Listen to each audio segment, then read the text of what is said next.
नमस्कार नमस्कार, मेरा नाम है राजीव कुमार बजाज NRKB और मैं हूं इस वक्त एडवोकेट प्रदीप नामियार जी के पास। और प्रदीप जी और मैं, हम दोनों कहाँ हैं? नेशन नाउ पर। प्रदीप जी नमस्कार। नमस्कार सर, नमस्कार। आप सब लोगों को नेशन नाउ की पूरी टीम की तरफ से जय हिंद, जय महाराष्ट्र, जय भवानी, जय Shivaji, Vande Mataram. Vande Mataram. Well, something lovely happened in Tanjian. The Prime Minister Mr. Modi met Mr. Xi Jinping and Vladimir Putin. All three of them had a great discussion, and the best part is they didn't even mention Trump. सबसे बड़ी बात यह है कि दोनों ने Trump के बारे में बात तक नहीं करी, और that was a lovely meeting. I must say we must thank Mr. Trump. Trump साहब की बहुत मतलब हमें तारीफ करनी होगी, और डोनाल्ड ट्रंप साहब को, मुझे लगता है कि अब डोनाल्ड ट्रंप साहब को नोबेल पीस प्राइज मिल जाना चाहिए, क्योंकि उन्होंने हिंदुस्तान और चाइना के बीच में एक बार फिर बहुत अच्छी दोस्ती करा दी है। और इंडिया, चाइना, रशिया, जिसके बारे में हम लोग ना जाने 1.5-2 साल से बात कर रहे हैं कि Russia, India and China should come together, Mr. Trump has succeeded. For this, it is Mr. Trump who's responsible. And look at the way it happened. Mr. Modi and Putin traveling in the same car. Same car. Same car. Look at the bonhomie, जो relations अपने आप में इतना. And Prime Minister Modi after that travels in the Chinese राष्ट्रपति का खुद का vehicle में. जी. His own vehicle, his private vehicle. Mr. Modi travels in that. And look, as you said, Trump should be given the Nobel Prize for doing what it was unachievable, unimaginable. Nobody thought that these things would ever happen. साहब ऐसा है कि Russia, China and India. Trump साहब को Nobel peace prize मिलना चाहिए कि उन्होंने सभी देशों को एक कर दिया यूएसए के खिलाफ। तो बहुत बढ़िया काम किया उन्होंने। Even Europe is now screaming what are you doing. और सबसे बड़ी बात यहाँ पर ये है प्रदीप जी, जो अभी पीटर नवारो साहब हैं, the fraud economist, he invented a guy. He invented a guy called Ron Voro, which is actually an acronym for Navarro. Okay. Navarro, Ron Voro. I see. He invented an economist called Ron Voro, who allegedly advised everybody, who is allegedly advising the Americans to raise tariffs. ये tariff की जो plan है इन भाई साहब की है। मगर sir एक लेवल होता मूर्खता का कि कुछ लेवल तक आप हद तक जाओ। यूएस सुपर पावर मानते हैं, मगर इतने लो लेवल पे आए कि उन्होंने कहा कि Brahmins in India are profiting out of Russian oil resale. यानी कौन सा ब्राह्मण कम्युनिटी रशियन ऑयल, आप अगर अंबानी अडानी के भी बात किए तो भी लोग मानने को तैयार है, ठीक है यार ये सब कुछ। अब ब्राह्मण लोग अगर प्रॉफिट इसमें कमा रहे रशियन तेल में, what levels are we talking to? What levels are we reached? Actually, he means something else. He means the Brahmins. The word Brahmin in the USA means an aristocracy, an academic or millionaire or billionaire aristocracy, like the Carnegies, like the Rockefellers, and so on. So these are the Boston Brahmins. The San Francisco Brahmins, the Chicago But then Brahmins. he has to specify. He has to specify because he is an idiot. How can he specify anything? Listen to me. You know what's America right now? It's a mad king being advised by an idiot for an advisor. What do you do? What do you do with something like that? You can't do a damn thing. Let's be very, very clear. उसके बारे में आप क्या करेंगे? कुछ नहीं कर सकते आप. What you can do is what we have been screaming about for a long time. Russia, India, China. That makes a lot of sense. भाई साहब देखिए, और मैं तो बड़ी अनपॉपुलर बात बोलने जा रहा हूं अभी, सीधी बात है, बहुत लोग मुझ पर चिल्लाएंगे। साहब आप अपने पड़ोसियों को बदल नहीं सकते। चीन हमारा पड़ोसी है। आगे जाकर के भले आपको पसंद हो या ना पसंद हो, आगे जाकर के आपको पाकिस्तान से भी बात करनी पड़ेगी। Let's be very clear. You'll have to talk to Pakistan because Pakistan is not going anywhere. You can't conquer Pakistan. Pakistan के ऊपर आप वॉर करके देख लीजिए, उनको कोई फर्क नहीं पड़ रहा है। प्रदीप जी, मैं आपको फिर बोल रहा हूं, अगर फील्ड मार्शल जो मासिम मुनीर साहब हैं, वो उनके जो जनरल्स हैं, उनके तो लेफ्टिनेंट जनरल्स हैं, उनकी फैमिलीज को जब तक कुछ नहीं होगा, आप कुछ भी कर लीजिए, उनको कोई फर्क नहीं पड़ता। जो नॉर्मल पाकिस्तानी है, साधारण जो पाकिस्तानी है, पाकिस्तान की जो पब्लिक है, that is cannon fodder for them. वो मरते हैं तो मरे, कोई फर्क नहीं पड़ता उनको। प्रदीप जी, सो I don't know how they're going to do it, but that man on the screen walking with Vladimir Putin is just the man to do it. Let's be very clear. There you see Nawaz Sharif there looking. Not Nawaz Sharif, Shahbaz Sharif. वो बेचारा शहबाज शरीफ वहीं खड़ा है, वो कह रहा है यार ये क्या हो गया, you know, ये कैसे हो गया, मतलब ये तो मोदी ने गेम ही पलटी कर दिया. मतलब एक्चुअली शहबाज शरीफ साहब, मोदी साहब ने गेम पलटी नहीं किया है, ये आपके दोस्त ट्रम्प साहब ने किया है. Let's be very clear. But I find this so funny. I'm still at a wit's end. This Peter Navarro has written a lot of books. Pradeep ji, Chief Economic Advisor to the President of the United States. Correct. ये हजरत जो हैं अभी तक American public को ये झूठ बोल रहे हैं कि टैरिफ्स जो हैं वो इंडिया को देने पड़ेंगे, ब्राजील को देने पड़ेंगे, चाइना को देने पड़ेंगे. अबे अकल के दुश्मन, tariff is an import tax. वो या तो इंपोर्टर देता है, डिस्ट्रीब्यूटर देता है, रिटेलर देता है, या फिर वो पास ऑन कर देते हैं कंज्यूमर को. Finally it is the American consumer who will have to pay more for the Indian goods they were getting, और they will have to find an alternative. That's it. And the Indian manufacturers here will have to find an alternative to the Americans. That's it. लेकिन प्रदीप जी, इसके पहले कि हम अपने guest के पास जाए, मैं आपको एक चीज बता दूं. I must say hats off to the Indian team, especially Piyush Goyal and his entire team. They have not announced any retaliatory tariffs. They have not announced any retaliatory penalties. They have still said, कोई बात नहीं भैया, हमें मालूम है एक ना एक दिन आप लोगों को अकल आ जाएगी, एक ना एक दिन आपके दिमाग की बत्ती जल जाएगी. I think they have taken a leaf out of Indira Gandhi's book. That's exactly what Mrs. Gandhi did. She said, wait, the Americans will come to their senses. And over here, let's go straight across to our guest. And I must say this over here. Can we go to our guest, please? Thank you so much. अरे दिलीप कुमार साहब, यूसुफ साहब, अरे क्या हाल है नासिर साहब, how are you sir? अरे क्या handsome आदमी है यार, क्या बात है. वो टी शर्ट आप बदल दिए. राहुल गांधी जी ने एक ही दिन काला टी शर्ट पहना था जब वो विरोध. भाई लुकिंग सो हैंडसम यार, कमाल है यार. व्हाइट टी शर्ट आप बदल दिए. Look at him, Nasir Hussain साहब, जच रहे हो सर, जबरदस्त. Thank you so And much. he's very happy. I think he's worked very hard. Whenever a man works hard, he looks very, very happy. But I am surprised. Why is he wearing a black T-shirt? Rahul Gandhi ji is always wearing a white T-shirt. Sir, वो काला T-shirt वो जान के पहना हुआ है. Sir वो क्या है कि protest. I don't want to say this in public. Actually, I can say this in public. ऐसी क्या बात है. वैसे नासिर साहब हैं तो Shias are always mourning. किसी ना किसी का मातम मना रहे होते हैं शिया, तो मतलब काली चलता है सर, बहुत जबरदस्त. वैसे बहुत अच्छी लग रही है. By the way, don't mind me. You're looking very good. Dr. Aviral Malik साहब, how are you, sir? Great pleasure talking to you. और डॉक्टर अविरल मलिक सर, आप तो बहुत पॉपुलर हो गए. जी बहुत धन्यवाद. आप तो हमारे नेशन नाउ के जो व्यूअर्स हैं पूरी दुनिया में बहुत पॉपुलर हो गए आप तो. मतलब वो हर एक कोई जानना चाहता है ये कौन है, कहां से हैं, क्या है, वगैरह वगैरह वगैरह. और सत्यपाल मलिक के साथ आपका जो संबंध है उसका बहुत चर्चा होने लगा. जी बहुत. And also they all say that he is such an objective, बिल्कुल मतलब पते की बात करते हैं, सच बोलते हैं, उल्टा सीधा नहीं बोलते. And of course we have Puja Mishra ji, soon to be chief minister of Uttar Pradesh. बहुत जल्दी डॉक्टर पूजा मिश्रा, डॉक्टर पूजा मिश्रा बहुत जल्दी चीफ मिनिस्टर बनेंगी, देख लेना. ये मैंने प्रेडिक्शन दी है यहाँ पे, और जरूर होगा ही. She will be chief minister of Uttar Pradesh unless she becomes prime minister of India. कोई बड़ी बात नहीं. लेकिन नासिर साहब, अविरल मलिक साहब और पूजा मिश्रा जी, मैं एक चीज कहना चाहता हूँ अमेरिका के बारे में.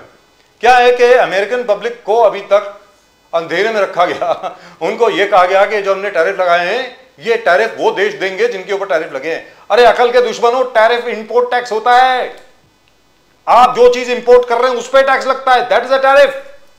और and I must say we are following, you know, क्या है कि जो मर्जी सरकार हो, यह कहा जाता है सरकार जो मर्जी, जिस मर्जी की सरकार हो.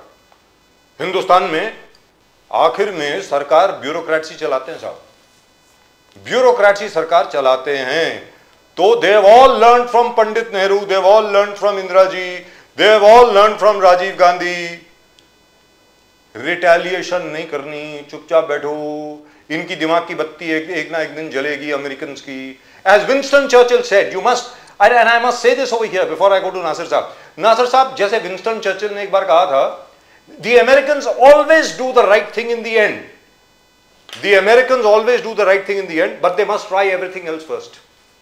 हर चीज पहले ट्राई कर लेते हैं, फिर आखिर में जाके ठीक चीज करते हैं.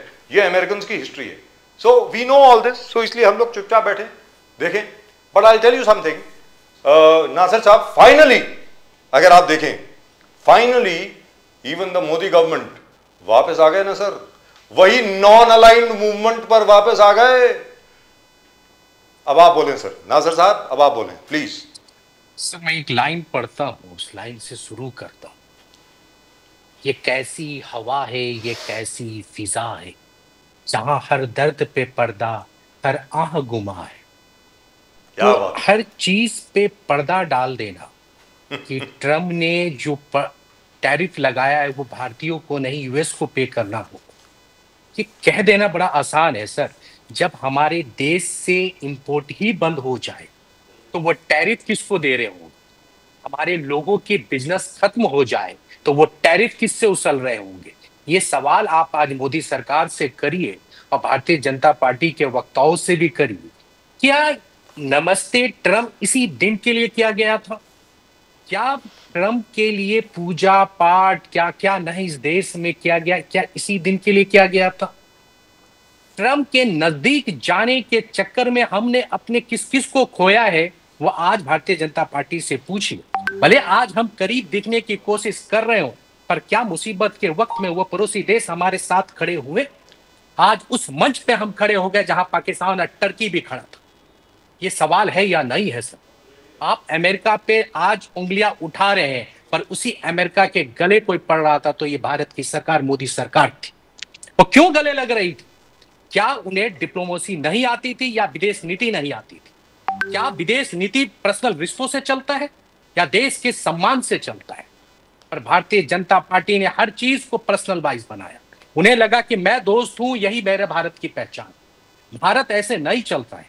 भारत चलता है रिश्तों से, उस रिश्तों से जहां देश का भलाई हो. पहले हमें इंडियन फर्स्ट देखना था, आपने अमेरिकन फर्स्ट देखा. किसने कहा था आपको कि अब की बात ट्रम्प सरकार, ये किसने ऐलान किया था? आज उसकी खामियाजा कोई भुगत रहा है तो हमारी भारत के लोग भुगत रहे हैं. आज उसी चीन के गोद में हम जाते हुए दिख रहे हैं. क्यों? क्या हम लद्दाख भूल गए? क्या हम अरुणाचल प्रदेश भूल गए? नहीं, गुरमाल भूल गए, लद्दाख भूल गए, डोकलाम भूल गए, अरुणाचल प्रदेश के घुसपैठ भूल गए. क्या भूल गए हम? क्या हमारे देश के जवानों को जो शहीद किया वो भी भूल गए? आज उन्हीं कातिलों से हम गले मिल रहे हैं. कौन है उसका जिम्मेदार? इसके लिए कौन जवाब देगा? क्या यह विदेश नीति है? ना उसके लिए चाइना ने कभी माफी मांगा, ना चाइना ने कभी उसके लिए शर्मिंदगी उठाई. आज हम कहां खड़े हैं? आज हम अमेरिका के ऊपर टीका टिप्पणी कर रहे हैं, पर अमेरिका ने जो हमारे साथ दगा किया उसका जवाब कौन देगा? ये सवाल है सर. आप कांग्रेस में लाख खामियां ढूंढते रहिए, पर कांग्रेस ने देश को बढ़ाने का काम किया, ना कि पर्सनल रिश्तों को बढ़ाने का काम किया. तभी तो हम आज चांद के उस मुकाम पे पहुंचे कि किसकी देन है? इस हमारी सरकार पंडित नेहरू से लेके डॉक्टर मनमोहन सिंह तक की देन है. मगर आज उन पे आप कमियां ढूंढते रह गए, पर आप अपनी कमियों को छिपा गए. आज विदेश नीति आपकी टोटली फेल है. मैं आज भी कहता हूं, इस तरह से विदेश नीति नहीं चलती है. बट नासिर साहब, बीजेपी राहुल जी का आलोचना कर रहे हैं. राहुल गांधी जी ने ट्रंप के साथ हाँ में हाँ मिलाकर कहा कि Indian economy is dead, Indian economy is dead.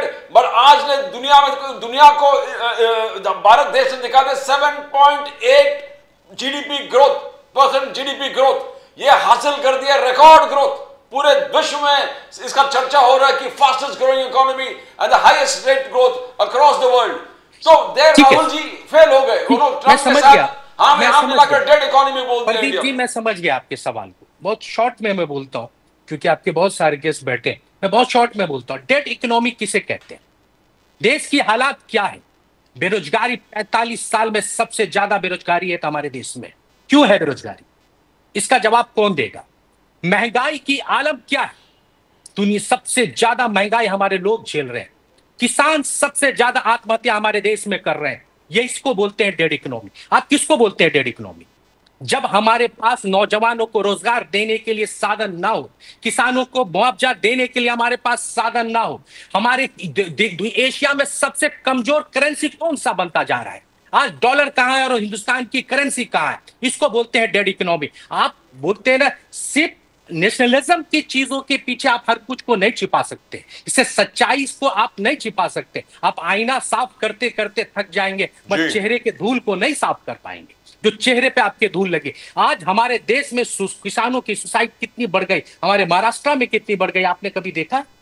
आप हमारी इकोनॉमी किसको आप बता रहे? आप बोलते ना किताबों में कुछ भी आप लिख दीजिए, बोलते नहीं ये सारे आंकड़े झूठे हैं, ये तुम्हारी बातें किताबी है, ये फाइलें गुलाबी है, ये सब आपके आंकड़े सच दिख रहे होंगे, मगर जमीन पे है क्या वो?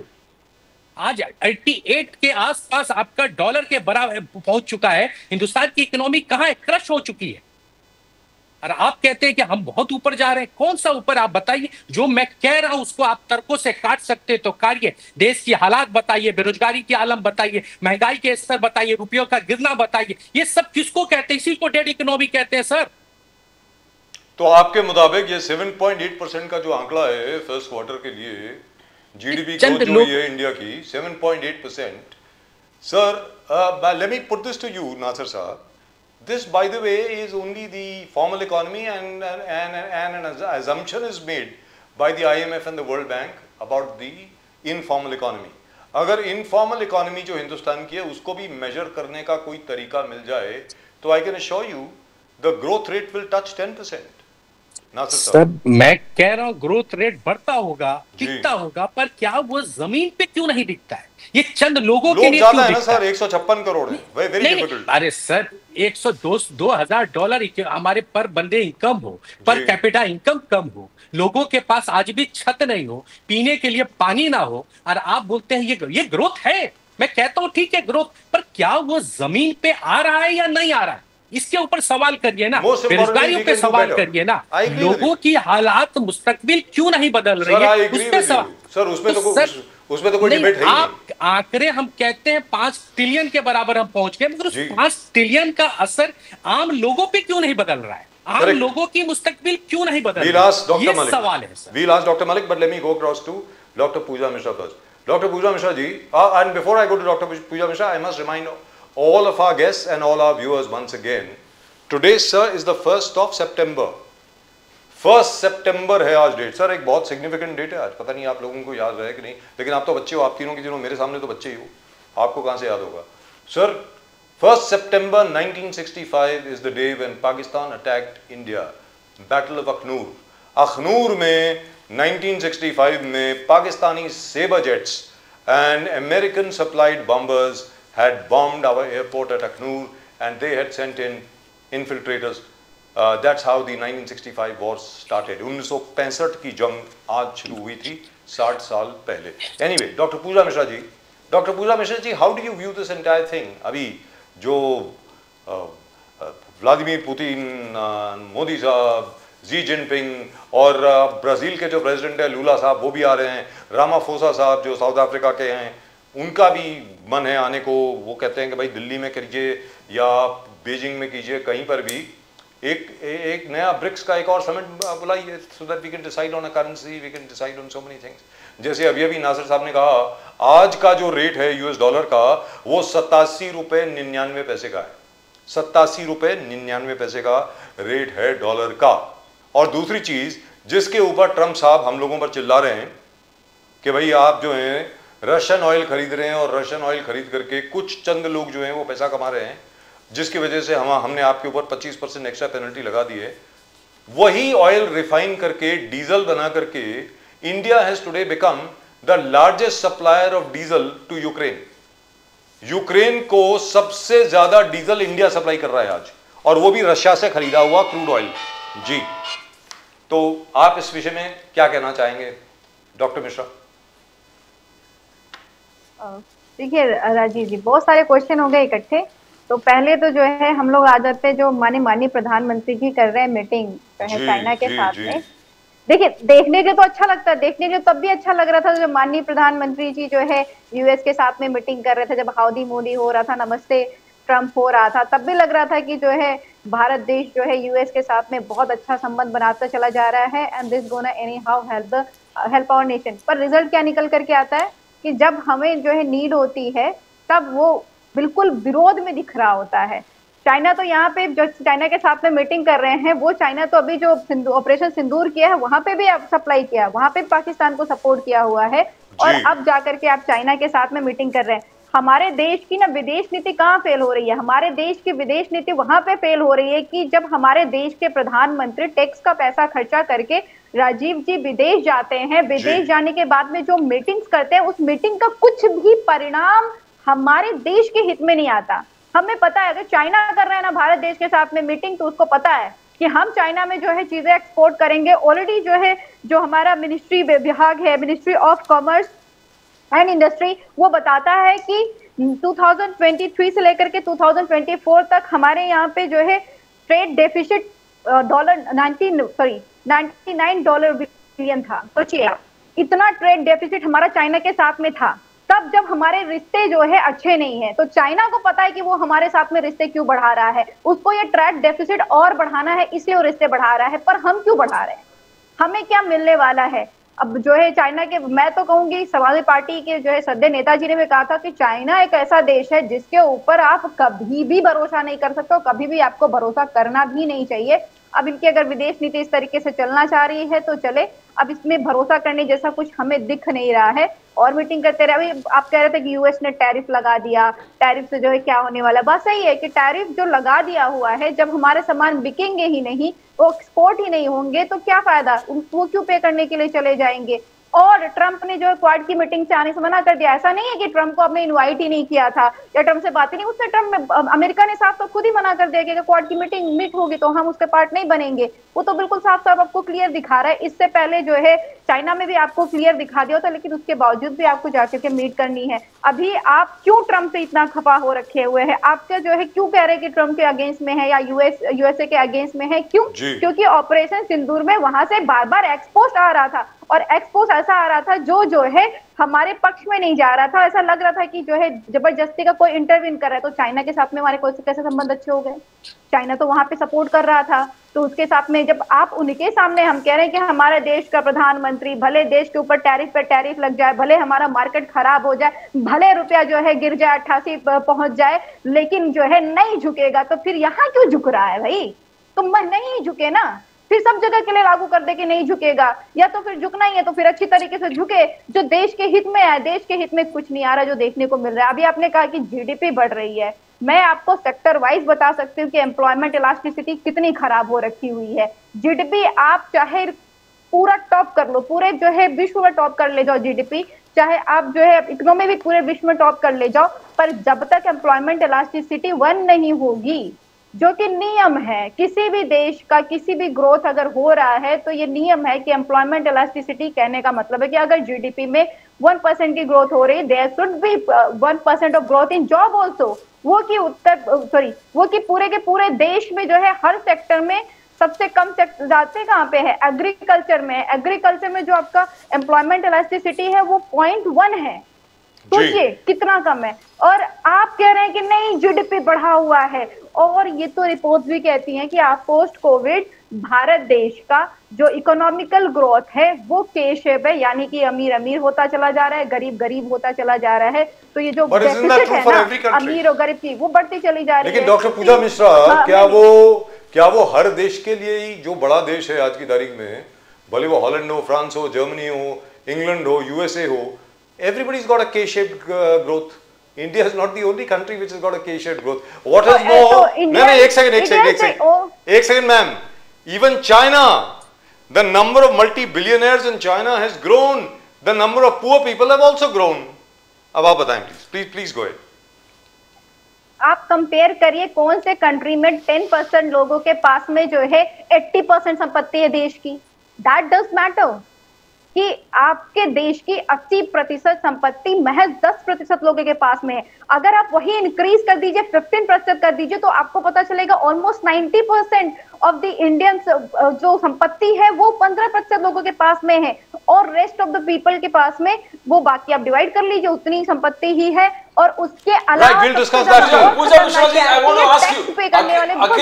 अखिलेश यादव जी ने बहुत इंपॉर्टेंट पॉइंट हाईलाइट किया। बोले ये ट्रम्प टैरिफ से मोस्ट अफेक्टेड है यूपी के 500 उद्योग industries, 500 industries exporters from UP are very badly affected because of Trump tariffs. वो हाई हो गया तो and he's asked कि you have to do something or relief package उनको प्रदान किया जाए because they are suffering very badly. इस पर थोड़ा हाईलाइट कीजिए आप.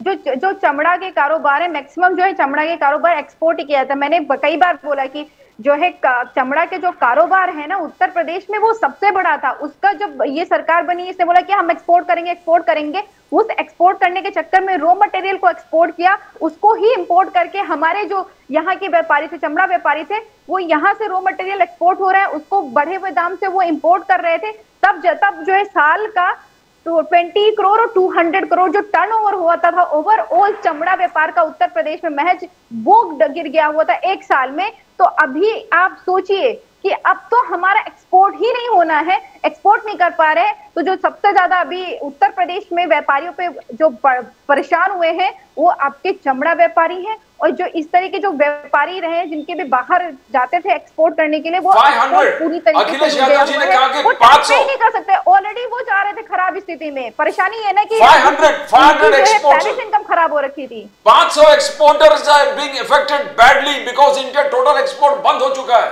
तो हाउ डू यू थिंक ऐसे 500 एक्सपोर्ट ह्यूज वॉल्यूम है, कैसे इनको रिलीफ पैकेज देंगे? How do you think? क्या अखिलेश यादव जी का रिक्वेस्ट योगी जी मानेंगे?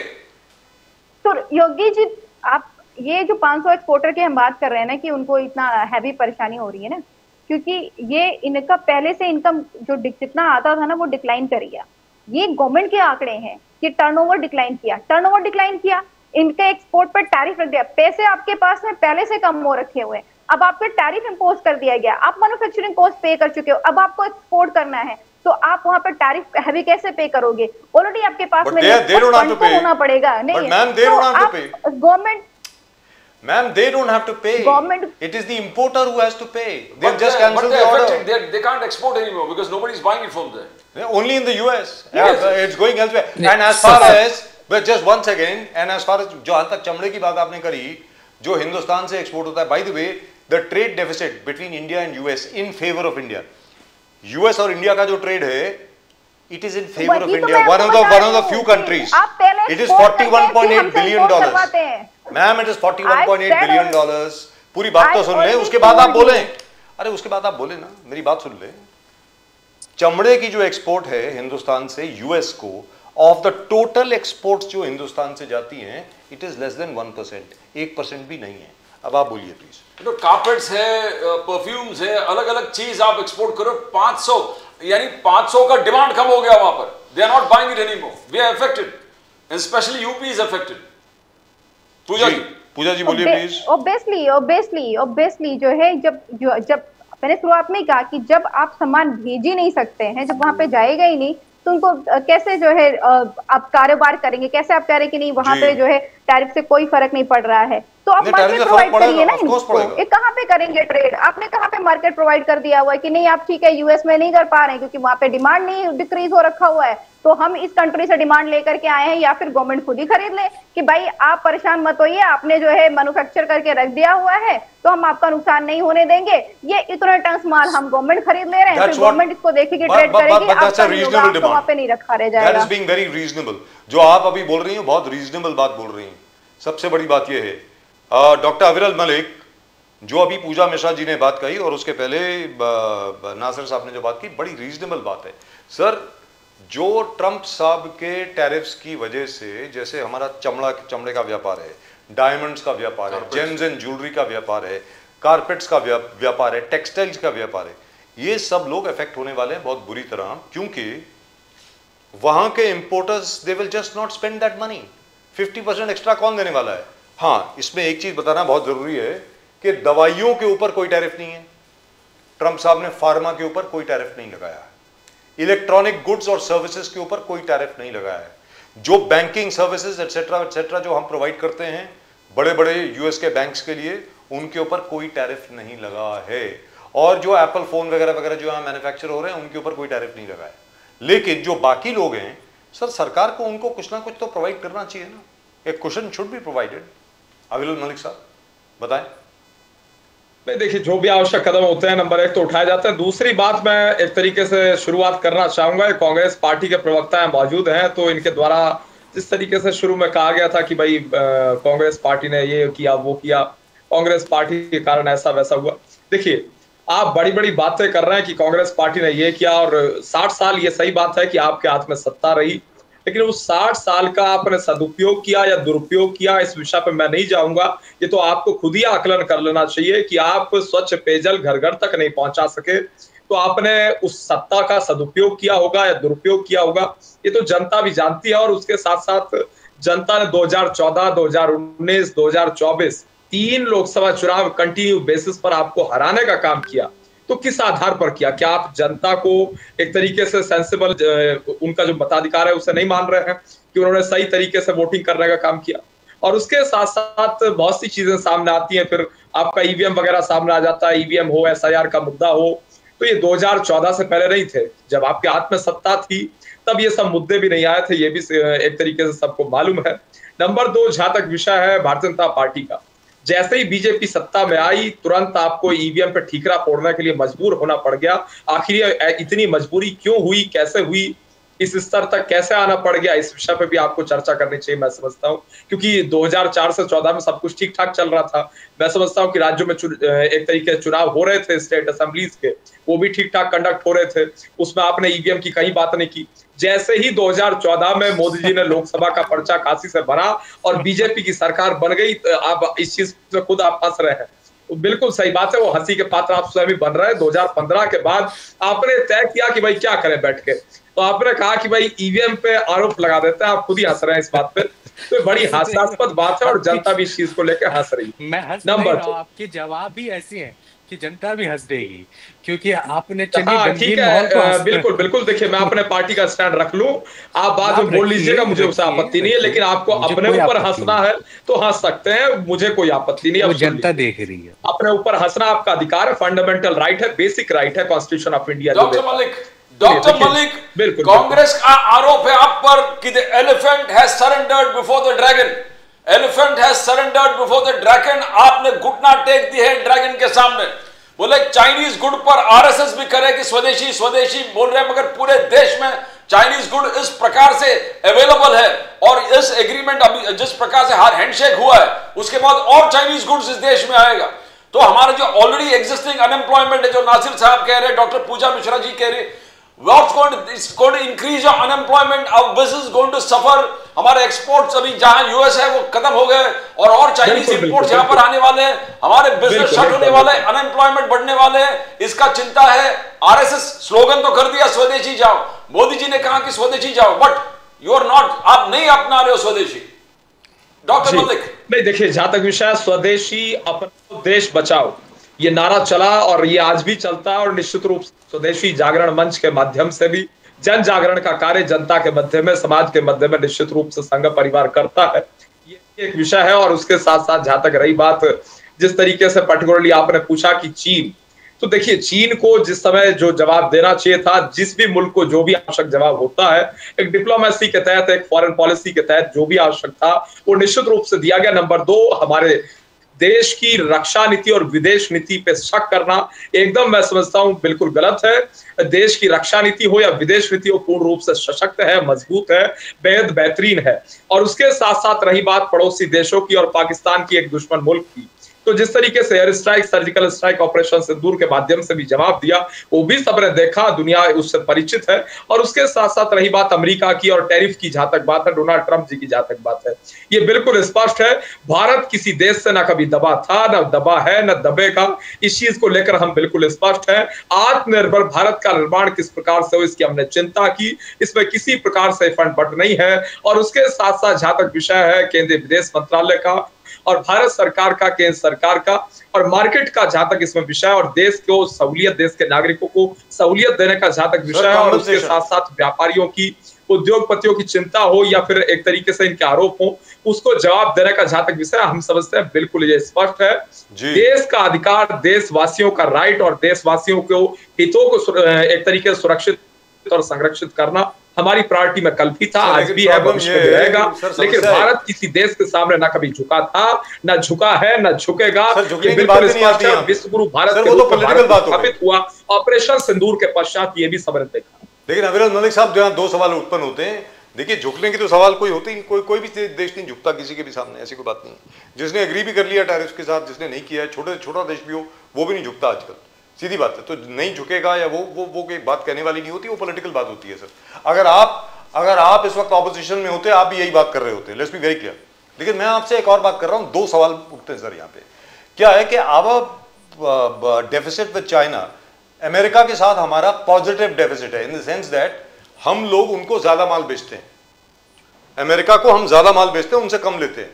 कोई $41 बिलियन का डिफरेंस है, जिसकी वजह से ट्रंप साहब पता नहीं क्या सोच रहे हैं, उनको पता नहीं क्या लग रहा है कि जो आईफोन जो है उसकी मैन्युफैक्चरिंग भी यूएसए में आ जाएगी, ये आ जाएगा, वो आ जाएगा, I god knows. Anyway, he has an advisor who is an idiot, that is my opinion, and I have always said so, that Navarro fellow, he should be in a lunatic asylum along with his president. But that's a separate. One second, I'm coming to you. One second, sir. Sir, I'm coming to you. Number two, sir, as far as China is concerned, sir, एक minute, Colonel, sir, he is a very dear friend of ours, sir. एक नासिर साहब बड़े अच्छे मित्र हैं हमारे. Sir, Colonel Santosh Babu, Lieutenant Colonel, he was murdered. Galwan में, क्या हम भूल गए सर? हम वो गलवान के जो 20 लोग मरे थे, हम उनको भूल गए? मैं ये नहीं कह रहा कि जो आप चाइना के साथ कर रहे हैं गलत कर रहे हैं, बिल्कुल ठीक कर रहे हैं। You don't have a choice right now. क्या चॉइस है आपके पास? अगर सामने से कोई आदमी पागलों की तरह बात कर रहा है। Secondly, I must remind our viewers, ये हमारे दर्शकों के लिए, टैरिफ करते करते ऐसा नहीं है कि अमेरिका के साथ आपके रिलेशन खराब हो गए, नहीं हुए हैं सर। 4 दिन पहले 2x2 मीटिंग हुई है अमेरिका के साथ, transfer of science and technology, transfer of nuclear technology, transfer of space technology and cooperation in the Indian space station and Gaganyaan. Sir 4 दिन पहले अमेरिका और इंडिया दोनों की मीटिंग हुई है। तो ऑल दैट इज कंटिन्यूइंग। ये टैरिफ की जो वॉर है, I am making a prediction here for all of you. हो सकता है कि आप लोगों को अच्छा लगे ना लगे, आपके ऊपर है। The prediction is this, with in 6 weeks जो 25% पेनल्टी है वो हटा दी जाएगी। 8 हफ्ते के अंदर जो 25% रेसिप्रोकल टैरिफ लगाए हैं ट्रंप साहब ने, they will come down to 15%। Remember, you heard it here first. I have been saying this now ever since the tariffs came into being. But my question to you is this, अब अगर China के साथ we don't have a choice sir, क्योंकि सामने आपके ऊपर कोई दुश्मन हमला कर रहा है, so you have to look for friends. So there is China, there is Russia, there is nobody else. सीधी सादी बात है, और कौन करेगा? आप मुझे अब ये बताएं, अब वक्त नहीं आ गया कि हम पाकिस्तान से भी बात करें? अब क्रिकेट तो खेल ही रहे हैं उनके साथ। 9 सितंबर को एशिया कप है, हम लोगों ने कहा पानी और वार्तालाप, पानी और क्या वो आतंकवाद, खून इकट्ठे नहीं जा सकते, बातचीत और टेररिज्म इकट्ठे नहीं हो सकते, लेकिन क्रिकेट और टेररिज्म चल सकता है, तो बात ही कर लो। मेरा ये कहना, बात ही कर लो ना सर, अब क्या है बताइए मलिक साहब, बोलिए प्लीज। जी नहीं, देखिए जहां तक विषय टेररिज्म का, इस चीज को मैं बिल्कुल डीपली इस चीज को समझता भी हूं, और जहां तक पाकिस्तान का या जम्मू कश्मीर का विषय है इसे मैं समझता हूं, और जहां तक विषय है पर्टिकुलरली पाकिस्तान से बातचीत का, ये बिल्कुल स्पष्ट है। इस चीज को क्लियर कट जान लेना चाहिए। दुश्मन देश से, आतंकवाद की फैक्ट्री से किसी प्रकार की बातचीत मैं समझता हूं संभव नहीं है। तो क्रिकेट क्यों खेल रहे हो सर? और उसके साथ साथ रही बात चीन की, चीन को और या किसी भी मुल्क की अगर बात कर ली जाए, पड़ोसी की बात कर ली जाए, मैं स्पष्ट कर देता हूं एक एक करके, पॉइंट वाइज एकदम 1 मिनट के अंदर। जी बोलिए सर, बोलिए। बिल्कुल बिल्कुल, देखिए जहां तक विषय है पड़ोसियों का और जहां तक मित्रों का विषय है, आप मित्रों को बदल सकते हैं, इस बात से मैं समझता हूं आप भी सहमत होंगे, लेकिन पड़ोसियों को आप नहीं बदल सकते, पड़ोसियों को परिवर्तित नहीं कर सकते। तो सबसे बड़ा पड़ोस में रह रहा है जो पड़ोसी है, उसे उठा के किसी और भूमि पे आप नहीं फेंक सकते हो, ये सब संभव नहीं है। और उसके साथ साथ जहां तक विषय भारत का, भारत मजबूती के साथ जिस प्रकार से आतंकवाद को मुंहतोड़ जवाब देता रहा है, वो सबने देखा। क्रिकेट क्यों खेल रहे हो सर? क्रिकेट क्यों खेल रहे हो सर? नहीं, एक बिल्कुल देखिए, एक एक करके पोल भी खोलना चाहता हूं कांग्रेस पार्टी की। कुछ लोग थे जो बिरयानी खाया करते थे, कहां से आते थे, कहां जाते थे, कौन बिरयानी, मुझे भी अच्छी लगती है बिरयानी, मुझे भी भिजवा दो। आज भी है, उस विषय पे भी मैं नहीं जाना चाहूंगा। बार-बार बिरयानी की बात कर रहे हो पार्टी के, कुछ तो भिजवाओ। और जहां तक विषय जम्मू कश्मीर का, अगर जिले दर जिले की बात कर ली जाए और बात कर ली जाए जम्मू कश्मीर में टेररिज्म की, तो टेररिज्म किस तरीके से डिक्रीज हो इसकी हमने पर्टिकुलरली चिंता की और उसके साथ साथ 370-35 को समाप्त करने का काम किया, जबकि पाकिस्तान और बहुत से लोग इसमें इन्वॉल्व थे, वो चाहते थे कि भाई ये समाप्त ना हो, लेकिन भारत सरकार ने मजबूती के साथ ये कार्य किया। अभी की बात कुछ लोग तो यहाँ भी थे, वो कह रहे थे खून की नदियां बह जाएंगी, ये हो जाएगा, कुछ नहीं हुआ। सर अभी की बात कर लें, मुझे लाइए सर ये तो पुरानी बात होगी ना, अभी की बात कर लेंगे जरा। नासिर साहब एक second, I am coming, I still haven't got a reply, I am not going to let doctor Malik escape today. Malik साहब क्रिकेट क्यों खेल रहे हो ये तो बता दो, बाकी सब चीज छोड़ो, चलो जवाब नहीं आया। मैं हर बात आपकी मान रहा हूं। सर क्रिकेट क्यों खेल रहे हो, फिर बॉयकॉट करो ना। जैसे एक जमाने में, I am giving you an example, ये पहले हम लोग कर चुके हैं सर, इंदिरा जी के जमाने में, राजीव गांधी के जमाने में हम लोगों ने किया है ये। उसके बाद जितने भी बाकी प्रधानमंत्री आए इंक्लूडिंग नरसिम्हा राव, सब लोगों ने किया है। क्या किया है? साउथ अफ्रीका को हम लोगों ने रंग भेद के मुद्दे के ऊपर हम लोगों ने बॉयकॉट किया, हम नहीं खेलेंगे इनके साथ। यहां तक के we reach the Davis cup finals. Pradeep ji, I don't know whether you remember, Vijay Amritraj, Anand Amritraj, Ramesh Krishnan, we reach the Davis cup final. सामने अपोनेंट साउथ अफ्रीका था, we gave it up, we said we will not play. Sir final नहीं खेले हम South Africa के साथ। Sir South African कोई player, for example US Open में, Wimbledon में, कहीं पर भी होता था, हिंदुस्तानी प्लेयर नहीं खेलता था। बिल्कुल बिल्कुल, देखिए ना तो जी बिल्कुल, ना तो हमें चिंता है वोट बैंक की, ना हमें चिंता है किसी और चीज की। और तीसरी तो बात खेल क्यों रहे हो? पाकिस्तान की अगर बात कर ली जाए तो पाकिस्तान की, बिल्कुल बिल्कुल नहीं, मैं आ रहा हूं, वोट बैंक का कनेक्शन जुड़ जाता है। सर वोट बैंक की बात मैं कर ही नहीं रहा हूं सर कहां वोट बैंक? अरे मलिक साहब, आप देश के, अगर आपका इशारा देश के मुसलमानों की तरफ है, आप मत करिए सर। वो टाइम गया, वो टाइम गया सर। अब नई नस्ल आ गई है।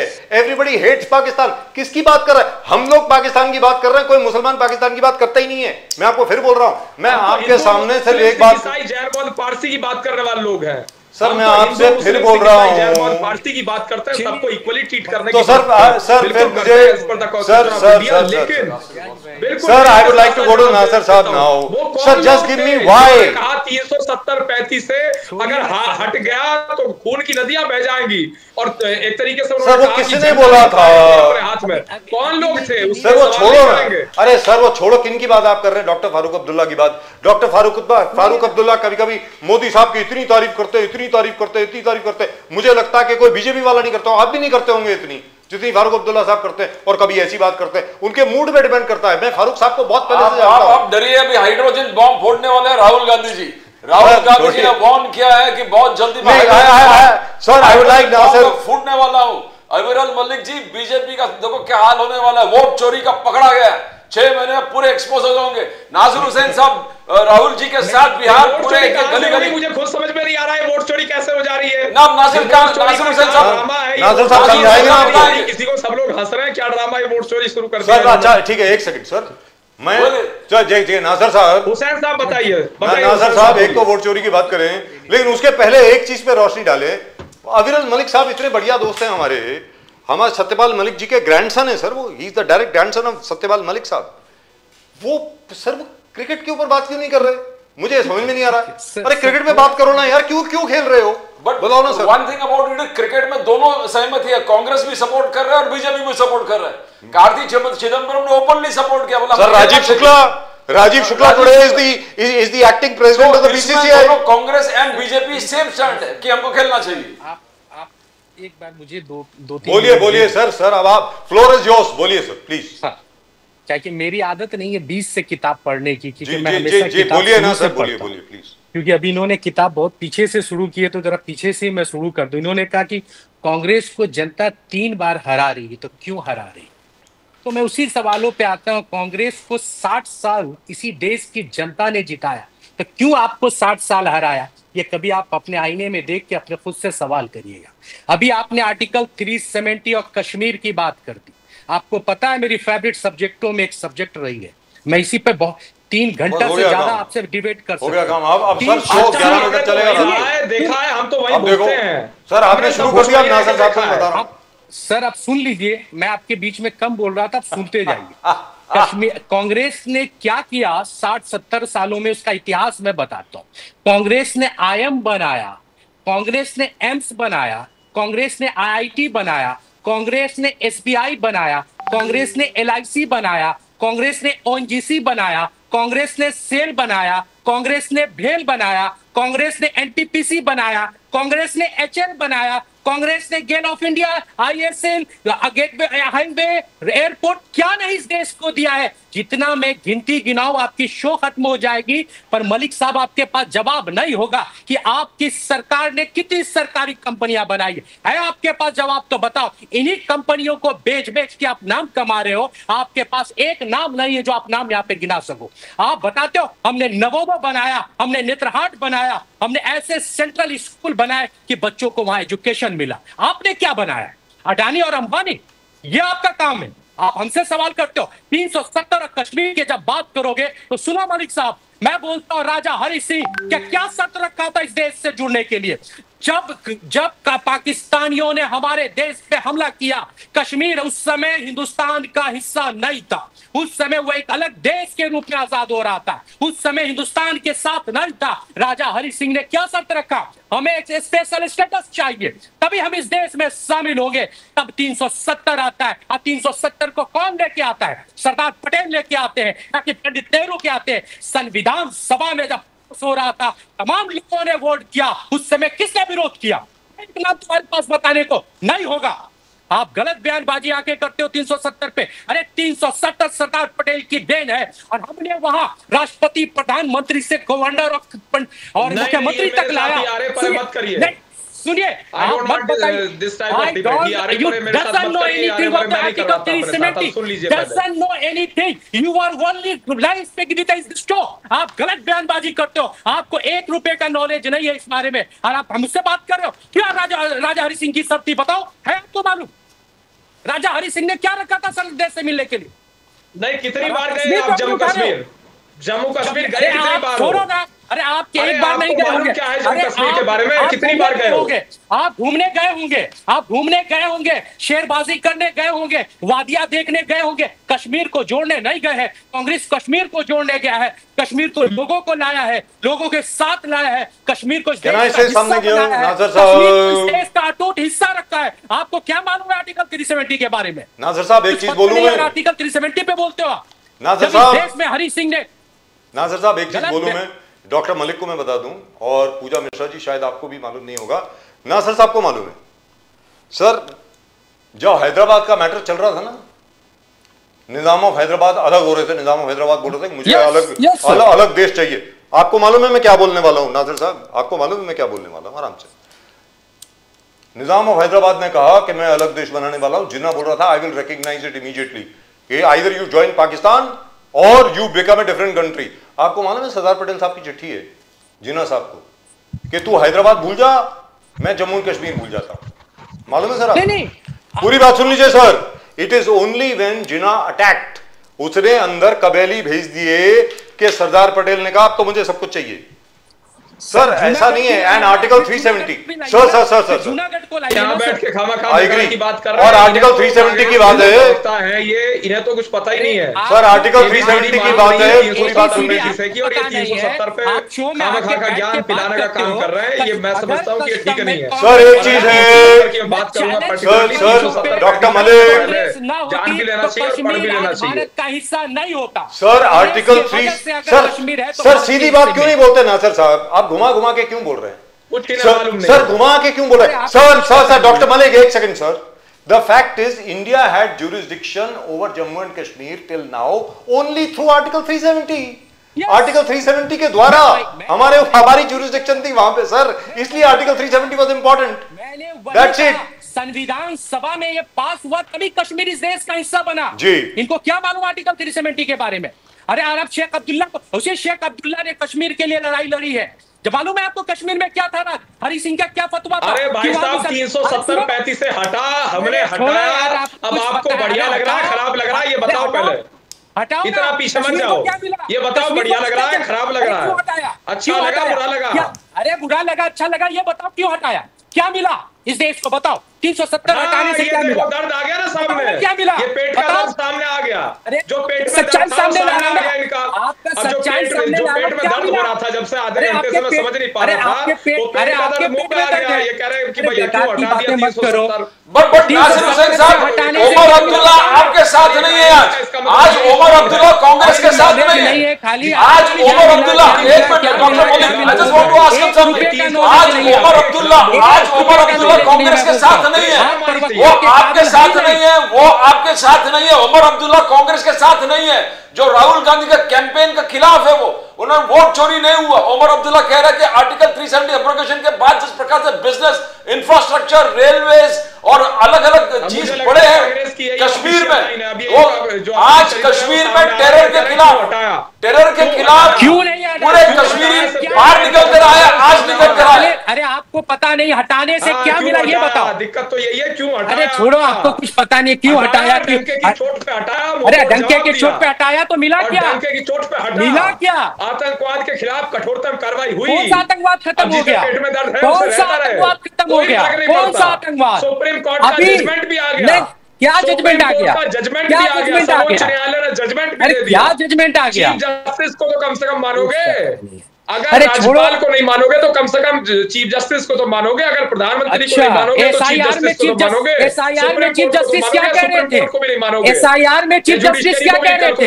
अरे छोड़ो मलिक साहब, एसआईआर में चीफ जस्टिस क्या कह रहे थे कि आधार कार्ड को मानो और इलेक्शन कमीशन आपके लिए बैटिंग कर रहा था तो क्या कह रहे थे?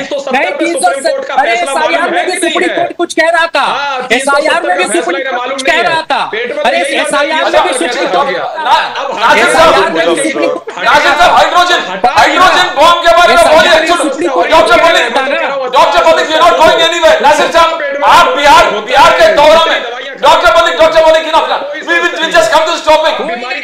आज राहुल गांधी जी, नासिर साहब हाइड्रोजन बॉम्ब पे आ जाते हैं, हाइड्रोजन बॉम्ब पे आ जाते हैं, वोट चोरी पर हाइड्रोजन फोड़ने वाले, हाइड्रोजन बॉम्ब राहुल गांधी फोड़ने वाले। आप नासिर हुसैन साहब, आप बिहार में दौरे में साथ में थे। डॉक्टर मलिक जब बिहार पे आ जाते हैं, बिहार आज लोग वोट अधिकार यात्रा, समस्या हुई बैठी है, आज वोट, नासिर साहब इसमें आए, टॉपिक पे आए, वोट जाके लगा के दिखा दो। Doctor Malik, let us come to hydrogen bomb. Vote चोरी, लोग नासिर साहब बिहार में थे, राहुल गांधी जी के साथ, अखिलेश यादव जी के साथ, तेजस्वी यादव जी के साथ हाइड्रोजन बॉम्ब। 6 महीने के अंदर बहुत बड़ा हंगामा होने वाला, इलेक्शन कमीशन। नासिर साहब टॉक ऑन दैट, वो रेलेवेंट टॉपिक है आज के हिसाब से। आज मैं जवाब देता हूं। हाँ बोलिए। अब देखिए क्या होता है, बीजेपी के प्रवक्ताओं के पास जब जवाब नहीं होगा ना तो झूठी आंकड़ा लेके उसी पर अटक जाए। 370 की बात के बारे में कुछ पता नहीं। मैं अब हाइड्रोजन पे आपको बताता हूं, एसआईआर में क्या हुआ, पूरा एविडेंस दिया कि एक घर में 800-900 वोटर को पैदा कर दिया। एसआईआर में सुप्रीम कोर्ट कह रहा है कि आप आधार कार्ड को मान लो, ये कहते नहीं हम आधार कार्ड मानेंगे ही नहीं। सुप्रीम कोर्ट कह रहा है कि आप उसका लिस्ट निकालो, तो मजबूरी में लिस्ट निकालते हैं। अरे वोटिंग चोरी से आप महाराष्ट्र, पता नहीं मलिक साहब कहां के रहने वाले मुझे पता नहीं, महाराष्ट्र में रजिस्टर्ड वोट से ज्यादा, अगर महाराष्ट्र की राजनीति जानते होंगे तो पता होना चाहिए। उत्तर प्रदेश के रहने वाले हैं, ज्यादा आपको पीड़ा हो तो होती रहे, हम तो वैसे दिल्ली में रहते हैं। अरे यार आप बेकार की बातें करें, मुझे नहीं मालूम आप कहां के, मैं आपके माथे पे नहीं पड़ता हूं, उससे मुझे जरा भी फर्क नहीं पड़ रहा है। नहीं आपके बोलते रहो, बेकार की बातें कर रहे हो। अरे हाइड्रोजन बॉम्ब पे आ जाता है, आपकी बेचैनी बता रही है कि आपको फर्क पड़ रहा है। आप बेचैन हो तो आपको पता चल रहा है कि आपके चेहरे की बेचैनी है, यही आपको पता चल रहा है। आपकी बेचैनी बता रही कि आपको कितना फर्क पता चल रहा है, क्योंकि आपके पास 1 घंटे के शो में एक जवाब नहीं दे पाए उनके बजाज भाई, सिवाय झूठ के। मुझे एक जवाब नहीं दे पाए। ज्यादा टीवी डिबेट डिबेट में मुझे वोट अधिकार यात्रा का लास्ट डे था। नासिर हुसैन साहब, वोट अधिकार 8,000 डिबेट आपने किया होगा। वोट अधिकार यात्रा, मेरी बेल की आप एक डिबेट नहीं करने के लायक। नासिर हुसैन साहब, वोट अधिकार यात्रा, वोट अधिकार यात्रा डिबेट में मैं तो आज तक इतने नेशनल चैनल पे मुझे कभी आप टकराई नहीं है। मेरी बहन जरूर मुझे मिली है, और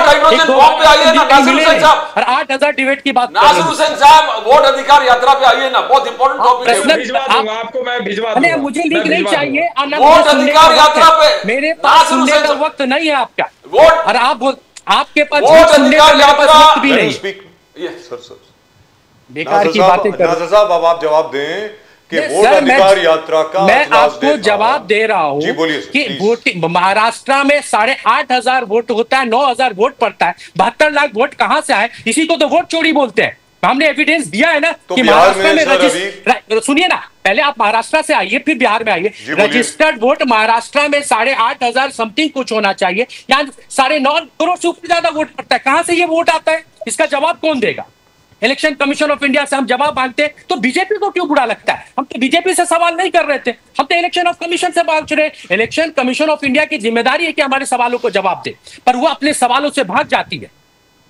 आज हमने बिहार में वही कहा कि एक एक घर में 800 900 वोट मिल रहे हैं। ये कैसे मिल रहे हैं? और आखिर 75 लगभग 72 लाख लोगों का नाम काट दिया, किस रीजन से?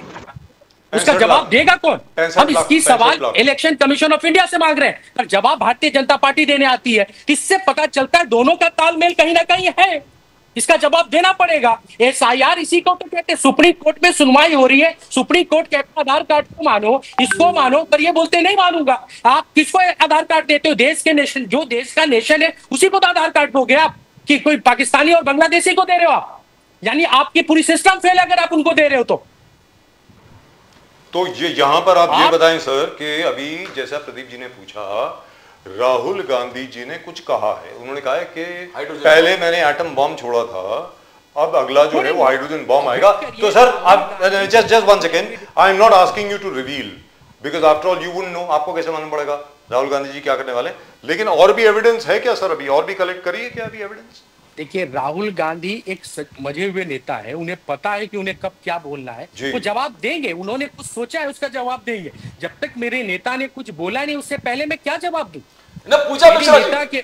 पूजा मिश्रा जी, एक मिनट, जब मेरे नेता के पास जो क्वेश्चन है उसका आंसर भी होगा, उन्होंने सोचा है, उसके ऊपर वक्त आने पे वो कहेंगे। आज बिहार की जनता सड़कों पे क्यों है? 16 दिन के यात्रा में मैंने बिहार में देखा कि ऐसी सैलाब मैंने कभी नहीं देखी थी। सैलाब आवाम थी कि नेताओं की पता ही नहीं आवाम सड़क पे है, जिसको कोई पैसे से नहीं बुलाया जा रहा है, भीड़ खुद आ रही है। आज आपने देखा होगा पटना के सड़कों पे इस तरह से लोग थे जैसे आज ही इलेक्शन करा लो, आपको पता चल जाएगा।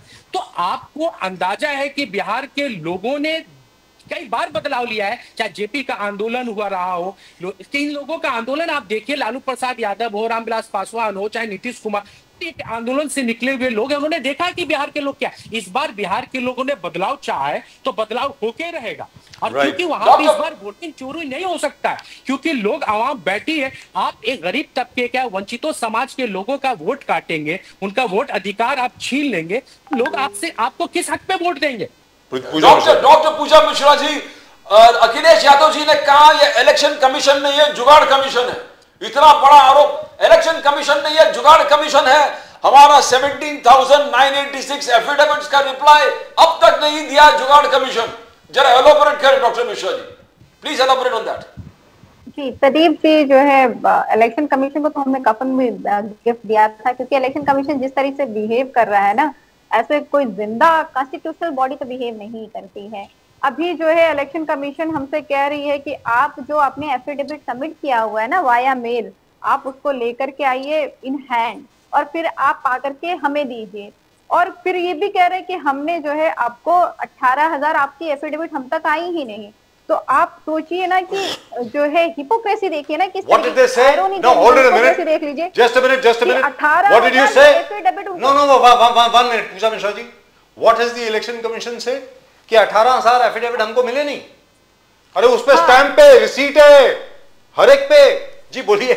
अब आप बोले। और वो कह रहे हैं कि वो जो हमें मिले नहीं है, आप उसको ला करके फिजिकली हमको फिर से दीजिए। फिजिकली? वो उनको नहीं, हाँ, हमें फिजिकली आकर के दीजिए। जैसे होता नहीं कि कॉलेज में जब प्रिंसिपल को मन नहीं होता साइन करने का या बच्चे को परेशान करने का। जैसे मेरा 1 अप्रैल से वाइवा लगा हुआ था और लगते लगते जो है मुझे आ गया 29 अगस्त को मेरा भाई मतलब वाइवा हुआ। तो जब उनको मन नहीं कांग्रेचुलेशंस हुआ तो सही, वापस मुबारक हो, अब ये फिजिकली आनी पड़ेंगी। तो वैसा टाइप का कर रखा है इलेक्शन कमीशन ने कि जवाब नहीं देना है तो आप अब आइए कॉपी लेकर के, मतलब सोचिए कि आप ये कॉपी लेकर के आप हमारे पास में आइए, हमको दिखाइए 18,000, तब हम मानेंगे नहीं मिला हुआ है। हम कह रहे जब आपको 18,000 मिला नहीं तो आपने उसमें से फिल्टर आउट कैसे किया 14 को? आप 14 का जवाब कैसे दे रहे हैं? करेक्ट। ये बहुत ही मतलब हम बड़े लाइट टोन में बात कर ले रहे हैं, मजाक कर ले रहे हैं, पर ये अगर देश के हिसाब से देखा जाए, कॉन्स्टिट्यूशन के हिसाब से देखा जाए, राजीव जी, प्रदीप जी, ये बहुत खतरनाक चीज है। No, but wait a minute. No, hold it a minute. Hold it a minute. You said something very serious. पे एक्शन लेने के बजाय अगर वो आप मुंह से अगर बोल दिया जाए, राजीव जी, इलेक्शन कमीशन को इतना सेंसिटिव होना चाहिए कि अगर राजीव जी कह रहे हैं कि ये 4 लोगों के वोटर लिस्ट से नाम काट दिए गए हैं, तो इलेक्शन कमीशन को संज्ञान लेना चाहिए कि भाई ऐसे कैसे भारत के नागरिक का वोटर लिस्ट से नाम काट दिया गया। यहाँ पे जो है समाजवादी पार्टी, तीसरी देश की सबसे बड़ी पार्टी है, वो कह रही है, एफिडेविट दिया हुआ है, उसकी रिसिप्ट है, और उस पे आपको एक्शन लेने में इतनी नोटंकी करनी पड़ रही है। ये डॉक्टर मिश्रा के लिए बहुत डॉक्टर पूजा मिश्रा जी, और ये डॉक्टर पूजा मिश्रा जी, जो अभी आपने बात कही वो बहुत गंभीर है। डॉक्टर अविरल मलिक और नासिर साहब, आप दोनों के लिए भी बहुत गंभीर बात है ये जो अभी इलेक्शन कमीशन ने कहा है, आपके साथ भी हो सकता है। वो कह रहे हैं कि 18,000 एफिडेविट हमको मिले नहीं। आप फिजिकली 18,000 एफिडेविट प्रिंट करवा के ऐसे करके पूरे के पूरे मतलब पूरी पोथी लेकर के आए, नंबर 1। तो फिर वो आप 18,000 में से कोई 6-7 हजार का आपने जवाब कैसे दिया है अगर आपको मिले नहीं है? I think you got about 4,900 14 कुछ जवाब भी आए हैं। 14 एफिडेविट के रिप्लाई किए, ओनली 14, सिर्फ 14, only 14। I was told 4,000, anyway I may be wrong. फिर तो आपने जवाब कैसे दिया कुछ एफिडेविट का? ये this is the first time I have seen such an aggressive chief election commissioner. ये चीफ इलेक्शन कमिश्नर साहब जो हैं, मतलब जवाब देने के बजाय वो तो ऐसे अटैक कर रहे हैं लोगों पे। तो पूजा मिश्रा जी क्या है मतलब के they don't know they are a constitutional authority, ये एक संवैधानिक अथॉरिटी है इलेक्शन कमीशन जो है। जी को मुझे लगता है कि वो चीफ ऑफ इलेक्शन कमीशन नहीं, किसी पार्टी का वो होना चाहिए था, सदस्य होना चाहिए था। कहीं से जो है वो चाहे राजभर जी के पार्टी में चले जाए, चाहे जो है संजय निषाद के पार्टी में चले जाए, क्योंकि वो उस पार्टी जैसे भी बयान नहीं दे रहे हैं कि जो लगे कि हाँ कोई दमदार पार्टी खुद से फॉर्म कर सकते हैं। बट केशव प्रसाद मौर्य जी ने आप पे जो केशव प्रसाद मौर्य जी ने अखिलेश जी पे आरोप लगाया कि you prove you are a socialist, आप सोशलिस्ट हो, आप प्रूव कीजिए, बिकॉज आप बैठे हो राहुल गांधी जी के साथ जिसने इमरजेंसी इंपोज किया, Congress has imposed emergency on this country. How can Akhilesh Yadav ji be socialist? This is Nasir Hussain's favorite choice. Sir, Nasir Saab wants to leave. Nasir Saab wants to leave. So, Nasir Saab, one final word from you, then we say goodbye to you. One final word from you. Again, sir, आपने अभी तक जवाब नहीं दिया। नासिर साहब, जाने के पहले जवाब दो।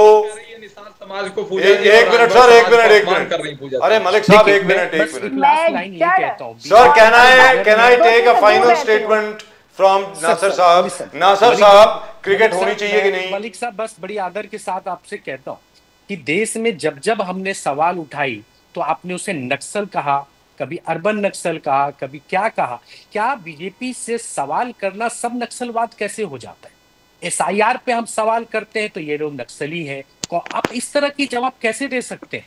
हम वो लोग हैं जो इस देश को बनाया है, इस देश को जोड़ा है, लोकतंत्र लाया है, संविधान लाया है। बाबा साहब अम्बेडकर लोगों ने संविधान बनाया है। आप ऐसे कांग्रेस पार्टी को आप लीचा लिपर करते, मैं समझ नहीं पाता हूँ। आप अगर अपने मुद्दों पे बात करें, आपने देश के साथ क्या, मैंने आपको एक 10-15 कंपनियों के नाम बताए, अगर आपने कुछ काम किया आप अपने बेहतरी पे बात करिए।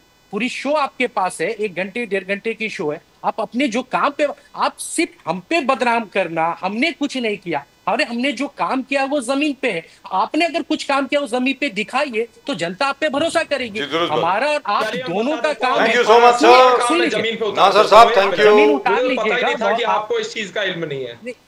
हमें इल्म है या नहीं है वो तो आपको पता हो, मैं आपके लिए कह रहा हूं। ऑपोजिशन में विपक्षी पार्टी है सर, विरोधी पार्टी है। 1.5 घंटा आपके पास वक्त था, आपने एक भी काम नहीं बताया। सर, आप आपकी तारीफ थोड़ी करेंगे। पहली बात तो कोई पर्सनल आपसे नाम, right, thank you very much sir. Nasir साहब, इस चीज में पढ़ना चाहता कि आपसे पर्सनल में कुछ डिबेट करना, मुझे कोई और मैं पर्सनल आपके साथ हो भी नहीं रहा हूं। बट नासिर साहब, I disagree with you on one thing. I disagree with you Nasir साहब। जाने के पहले एक लाइन सुन लीजिए सर। नासिर साहब, मुझसे तो लड़ाई नहीं है ना, 1 सेकंड जवाब दे रहा हूँ। अरे नासिर साहब, मुझसे तो लड़ाई नहीं है ना, 1 सेकंड सुन लीजिए। नंबर 1, अरे नंबर 1 सर, नंबर 1, क्रिकेट के ऊपर आपने जवाब नहीं दिया। In my personal opinion, either we should play Pakistan totally or we should not play Pakistan at all. Let's be very clear, either we should talk to Pakistan or boycott Pakistan totally. It can not be 2 steps forward, 1 step back. Totally boycott करना हाँ, चाहिए। Totally boycott कीजिए। कांग्रेस ने कोई stand लिया नहीं उसमें। Totally Congress boycott करना और चाहिए। totally, but he is taking a stand. क्यों किया? He is taking a stand now. Kartik Chidambaram has given a stand that फिर they कभी would दूसरे play. शब्द में They should मिलूंगा, play. मैं जवाब लिया दूंगा कि सर। अडानी के साथ Sir, number मैं two. जल्दी जुड़ता हूं सर, मुझे Sir, I am proud of Adani, by the way. I am very, very proud of Mr. Adani. योजना, तमाम योजना। अरे मलिक साहब, एक और सवाल तो पूछने दीजिए उनसे, वो जाने वाले हैं। अरे सर, आपकी बात कर रहा हूं, जब आपकी बात कर रहा होता हूं तब भी आप ऐसा बोल रहे हैं। अरे नासिर साहब चले गए, भाग गए। चलिए, anyway, Dr. Pooja Mishra and Nasir Saab, when he watches this show, he can hear this. जब से आर्टिकल 370 और 35A विड्रॉ हुआ है, यानी रिपील हुआ है, Jammu and Kashmir has become integrated totally with India, number 1. Number 2, जो लॉज जम्मू एंड कश्मीर में लागू नहीं थे पहले, मैम, या आप, यू विल अंडरस्टैंड दिस, जो रिजर्वेशन के लॉज पहले जम्मू एंड कश्मीर में लागू नहीं थे, जो लोगों को आरक्षण का फायदा नहीं मिल रहा था, अब सब लोगों को मिल रहा है। दूसरी चीज, कुछ परिवारों ने, कुछ 4 परिवारों ने जो ऐसे पकड़ के रखा था ना जम्मू एंड कश्मीर को, अब सबकी ऐसी की तैसी हो रही है, इसलिए सब लोग चिल्ला रहे हैं। और पहले बार है कि लोग आतंकवाद के खिलाफ रोड पर निकले और आतंकवाद के खिलाफ प्रोटेस्ट किए। एंड दे सेड पाकिस्तान मुर्दाबाद। आई कम टू केशव प्रसाद मौर्य जी का स्टेटमेंट किस प्रकार से देखते हो? क्या अखिलेश जी सोशलिज्म छोड़ दिया? किसके लिए? Socialist to doctor Puja Mishra जी, पूजा। क्या अखिलेश यादव जी सोशलिज्म से बहुत दूर चले गए, सोशलिस्ट नहीं है आज? केशव प्रसाद मौर्य, केशव प्रसाद मौर्य जी किसियानी बिल्ली हैं। आप नोटिस करिएगा ना, अखिलेश यादव जी की जहां रैली होगी, जहां सभा होगी, जहां प्रेस कॉन्फ्रेंस होगी, किसी का रिएक्शन आए ना आए, भाई साहब केशव प्रसाद मौर्य जी का जरूर आता है, क्योंकि उनको समझ में नहीं आ रहा है कि उत्तर प्रदेश में वो अपना स्थान ढूंढे तो ढूंढे कहाँ। बड़े उनके समर्थक हैं, क्योंकि वो इलाहाबाद कौसाम्बी के ही है, कौसाम्बी जिले से वो अपना खुद की सीट हारे, पूरा का पूरा जिला हार गए, विधायकी में हार गए, सांसदी में हार गए, पूरा धराशाही हो गए। अब उनके पास में बचा क्या? कभी दिल्ली जाते हैं, कभी हो रहा है कि उनके समर्थकों को लगता है कि भाई साहब बनने वाले हैं राष्ट्रीय अध्यक्ष भाजपा का, हमने बोला नहीं बनने वाले, किसी हालत में नहीं बन रहे हैं। फिर लगता है कि नहीं उनको जो है प्रदेश अध्यक्ष बनाया जाएगा उत्तर प्रदेश का, फिर वो भी नहीं देखने को मिलता है। फिर जो है ये जो केशव प्रसाद मौर्य जी है ना, इनको लगता है कि मैं सिर्फ यही करता हूँ, अगर मेरे ऊपर डिस्कशन हो, मैं दिखूं कहीं पे, तो मैं कहाँ दिख सकता हूँ? मैं दिख सकता हूँ राष्ट्रीय अध्यक्ष श्री अखिलेश यादव जी, पूर्व मुख्यमंत्री उत्तर प्रदेश के किसी भी प्रोग्राम के ऊपर में मैं आकर के टिप्पणी कर दूंगा, मैं आकर के कुछ राइमिंग कर दूंगा। तो मतलब वो खंभा नोचने पे लगे हुए हैं, उनके कुछ बोलने कुछ ना बोलने से जो है राष्ट्रीय अध्यक्ष जी पे किसी फर्क नहीं पड़ने वाला। और आप कहते हैं सोशलिस्ट हम है कि नहीं है, मुझे लगता है कि जो है समाजवादी पार्टी का जो इतिहास रहा है, वो इतिहास ही रहा है कि हम जो है किसानों की लड़ाई लड़ते हुए, सोशल जस्टिस की लड़ाई लड़ते हुए हमारा जन्म हुआ है।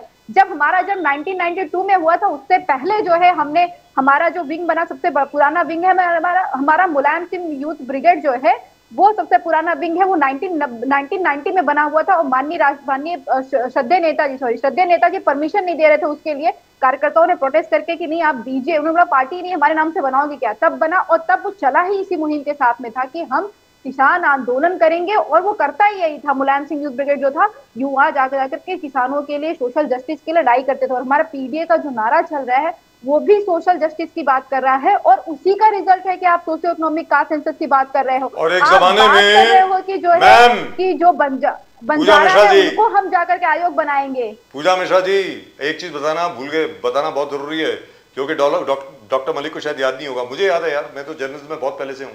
सर 1983-84 में जेल भरो आंदोलन किया था मुलायम सिंह यादव जी ने, और उनके साथ, और इमरजेंसी के वक्त भी जेल में थे। वो इमरजेंसी की बात हो गई मैडम, वो तो 75 की बात है, मैं 83-84 की बात कर रहा हूँ। तो इसीलिए आपने कांग्रेस से गठबंधन कर लिया। अरे जो मैंने कवर किया है मैं उसकी बात कर रहा हूँ। जड़ और पत्थर।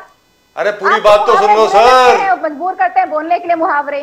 सर पूरी बात तो सुन लो सर, पूरी बात तो सुन लो सर, इट्स पॉलिटिक्स। सर अगर मोदी जी आप शी जिनपिंग से हाथ मिला सकते हैं, तो अखिलेश यादव जी भी कांग्रेस से हाथ मिला सकते हैं सर, ऐसी कोई बात नहीं है। मैं आपसे बोल रहा हूं 83-84 में आपको मालूम है सारी भारतीय जनता पार्टी मुलायम सिंह यादव जी के साथ थी, ये भी याद रख लो। सब बीजेपी के नेता और मुलायम सिंह यादव, बीएलडी भारतीय लोक दल और नेशनल फ्रंट एक ऑर्गेनाइजेशन हुआ करती थी उस जमाने में, जिसमें मुलायम सिंह यादव जी थे, जिसमें अटल बिहारी वाजपेयी भी थे, जिसमें भारतीय जनता पार्टी भी थी, ये सब लोग साथ में थे। तो पूजा मिश्रा जी आप बीजेपी को जरा रिमाइंड कर दिया करें ना कि आपके साथ साथी रहे वो भी किसान आंदोलन में। अब आप बोले मैम, लेकिन अभी इस वक्त यूपी में स्थिति क्या है मैम, ये भी बता दें।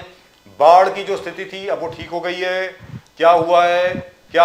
अभी किसान की स्थिति बहुत खराब है, किसान की स्थिति बहुत खराब है। मतलब लाइनों में लग के किसान को चक्कर आ रहा है। वोट चोरी करते रहते हो, बस वोट चोरी वोट चोरी वोट चोरी। तो मैम जो किसान का गंभीर हो जाया करिए, कभी कभी गंभीर हो जाया करिए, वजह मत किया करिए। किसान की वीडियोस आप देखते नहीं है क्या? पीड़ा नहीं होती क्या? पैरासिम्पैथेटिक नर्वस सिस्टम नहीं है क्या आपके अंदर? पूरी फसल खराब हो रही है क्या आपने? कैसे नहीं? शामली हो, राजीव जी, प्रदीप जी, ये देखने की जरूरत है कि किसानों के ऊपर बड़ा अत्याचार हो रखा हुआ है। वो सुन लीजिए सर, आप तो बात मत नहीं कर सकते, 500 रुपए का यूरिया अफोर्ड नहीं कर सकते। उनको जो सरकार की तरफ से मिलनी चाहिए एजेंसी से, वहाँ पे वो मिल नहीं रही है उनको। वो लाइनों में खड़े होकर योगी जी ने कहा ऐसा नहीं है आंसू गिराते हुए। मैम योगी जी ने फ्लोर ऑफ द हाउस पे कहा है, फ्लोर ऑफ द हाउस पे कहा है कि ऐसा नहीं है, बिल्कुल नहीं है, यूरिया हर जगह अवेलेबल है, ऐसा बोल रहे हैं। आप चाहें तो मैं आपको सारे वीडियोस दे सकती हूँ अलग अलग लोकेशन के, आप चाहे खुद जो है क्रॉस चेक कर सकते हैं। हमने कहा तो हमारे मुख्यमंत्री कहते हैं कि किसान जो यूरिया स्टॉक कर रहा है, आप सोचिए जो किसान यूरिया स्टॉक कर रहा होगा लाइन में खड़े होकर के 5 घंटे बाद रोएगा, क्योंकि वो पानी पीने नहीं जा सकता है। वो लाइन छोड़ करके चला जाएगा तो उसकी जगह पे फिर वो लाइन आगे बढ़ जाएगी, तो पीछे खड़ा होगा। ये इतनी मारामारी है कि वो आपको जगह नहीं मिलने वाला। लेकिन मैम और किसान कौन है ये? लेकिन बाढ़ की वजह से जो आपने रबी की कटाई करी थी, जो अलग अलग साइलोज में क्रॉप जो पड़ी थी, वो तो सारी खराब हो गई मैम। पंजाब में तो यही हालत हुई है। पंजाब से जो अभी खबर आई है, पंजाब में पहली बार, by the way doctor Malik, this is a very serious situation, we must all look at it.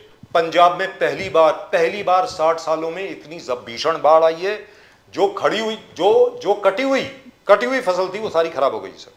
अब यूपी का क्या हाल है वो आप बताएंगी मैम, बताइए। अरे रबी जब ये बाढ़ आई है यहाँ पे, तो हम धान की खेती लगी हुई, तो धान पूरे डूब गए थे, वो ग्रो कर रहे होते तभी हुआ था।